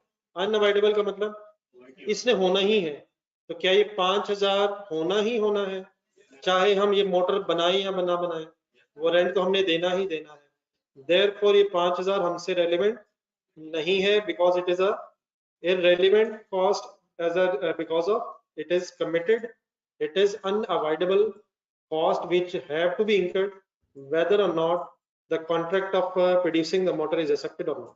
ठीक है, वर्ड समझ आते हैं मेरे? लास्ट लाइन ही पढ़ने फिर ये सारी बात जरा कंक्लूड कर लेते हैं। वो कहता है variable running cost of the machine is 15 per hour, ये रेलिवेंट बनेगी? वेरिएबल रनिंग कॉस्ट की एग्जांपल, हाँ जी शुक्र अल्हम्दुलिल्लाह, अगर आप मशीन चलाएंगे तो उसके फ्यूल या चार्जेस या इलेक्ट्रिसिटी चार्जेस वो तो रेलिवेंट बनेंगे, लेकिन जो मशीनरी का रेंट है और मशीनरी आप ले चुके हैं वो रेलिवेंट नहीं है। अच्छा, इस पैराग्राफ में अब लेबर की बात भी हुई है बीच में और मशीनरी की भी हुई है, तो पहले लेबर जरा कंक्लूड कर दो। हायरिंग पे वापस है, कितने रुपए पे हायर किया जा सकता था, तो कितने घंटे चाहिए थे? 150 इंटू 20 प्लस, बिल्कुल ठीक है, प्लस बोला 5 इंटू 20 सुपरवाइजर ओवर टाइम। अगर हायर करेंगे तो टोटल 3250 होगा, और अगर ओवर टाइम लगवाएंगे तो 3450 होगा। दोनों खर्चे करेंगे, दोनों में से सोच रहे कौन सा करेंगे? 3250 वाला खर्चा बेहतर क्यों है? क्योंकि वो कम खर्चा है कंपैरेटिवली ओवर टाइम से। ये वर्किंग्स लिखते रहें जी करने।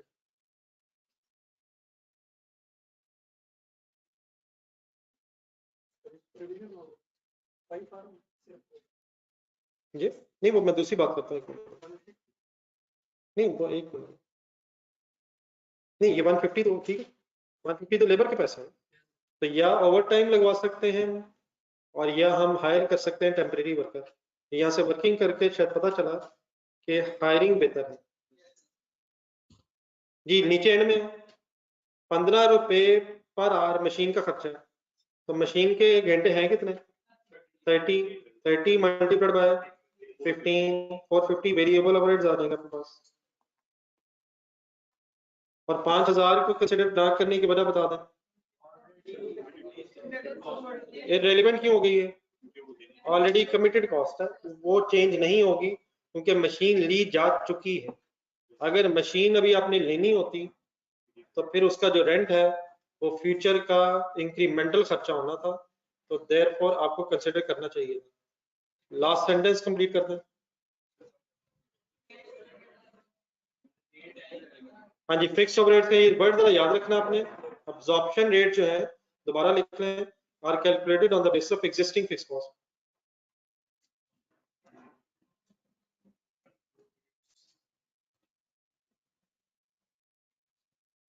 are calculated on the basis of existing fixed cost। तो absorption rate किसका, लेकिन fixed overheads का irrelevant of decision making हो जाएगा। ये लिख लीजिएगा, करनी थोड़ी सी बातें जरा आगे भी आती रहेंगी, लेकिन जरा यूज टू हो जाएगा।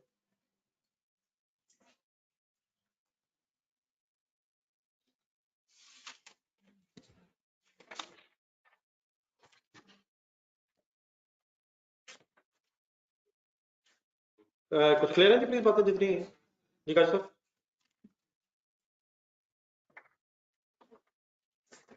Zonal students please. ठंडे हैं सर, बिल्कुल नहीं, ठीक ही होगा।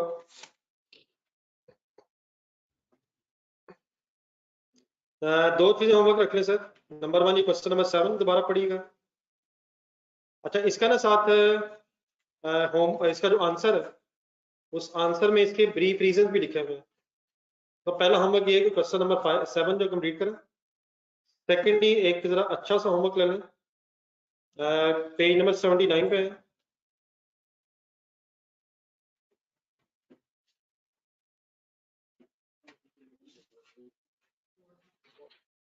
सॉल्ट लेदर के नाम से क्वेश्चन है, करना आपने ये है,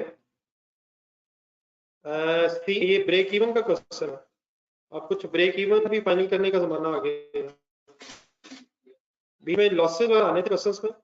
करना आपने ये है कि सबसे पहले टॉय रिवाइज करना, ये जो टॉय आज हुआ उसमें जो लॉसेस है वो इसमें भी आना है, लेकिन बिल्कुल सेम आने जिस तरह वहां है, इसलिए काइंडली वहां से रिवाइज करके जरा इस तरफ आना है। और पेज नंबर 31 जरा ढूंढे जरा एक मिनट, 31 है 32 है शायद, पेज नंबर 32 है या पेज नंबर 32 पर एक नीचे क्वेश्चन नंबर 2 है छोटा सा, तो आए रिवाइज करना है। क्वेश्चन नंबर 2 32 पेज पे इसलिए रिवाइज करना है कि जरा ये break even margin of safety के फार्मूले जेन में आ जाए, और देन फिर उसके बाद ये क्वेश्चन नंबर 2 पे आना है जो पेज नंबर 79 पे है। इन दो क्वेश्चंस के बाद इधर आना है टॉय और question number 2 on page number 32 के, देन उसके बाद सॉल्ट लेदर पे आना है। इसने बड़े आराम से सारा होना है। तो इंशाल्लाह कल दो चीजें हमने डिस्कस करनी है, एक क्वेश्चन नंबर 7 जो अभी मैंने आपके साथ डिस्कस किया है वो काइंडली रिवाइज करें, और एक अच्छी सी एफर्ट जरा काइंडली सॉल्ट लेदर पे करें। डन है सर? इस वीकेंड से अब कुछ चीजें इकट्ठी होगी काफी सारी, तकरीबन फ्राइडे या सैटरडे से या फ्राइडे में ख्याल सही है, और टेस्ट होने चाहिए अब स्टार्ट। तो करनी इन दिनों में दो चार चीजें ही पहले फाइनल करना। अल्लाह हाफिज।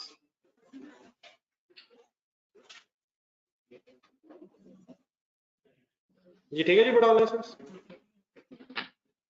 ये जरा देखो यार, सही हो रही है मुसलसल डिस्टर्बेंस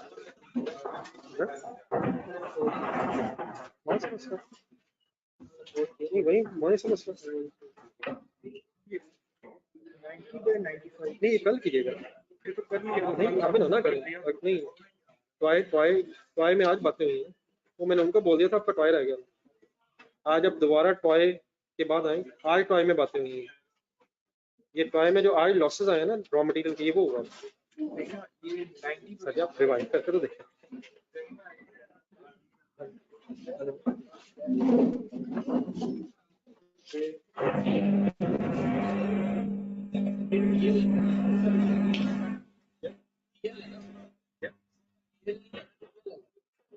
टाइटली है, ऊपर टीएल लिखा हुआ। हाँ चलो वेस्टलैंड तो आएगा।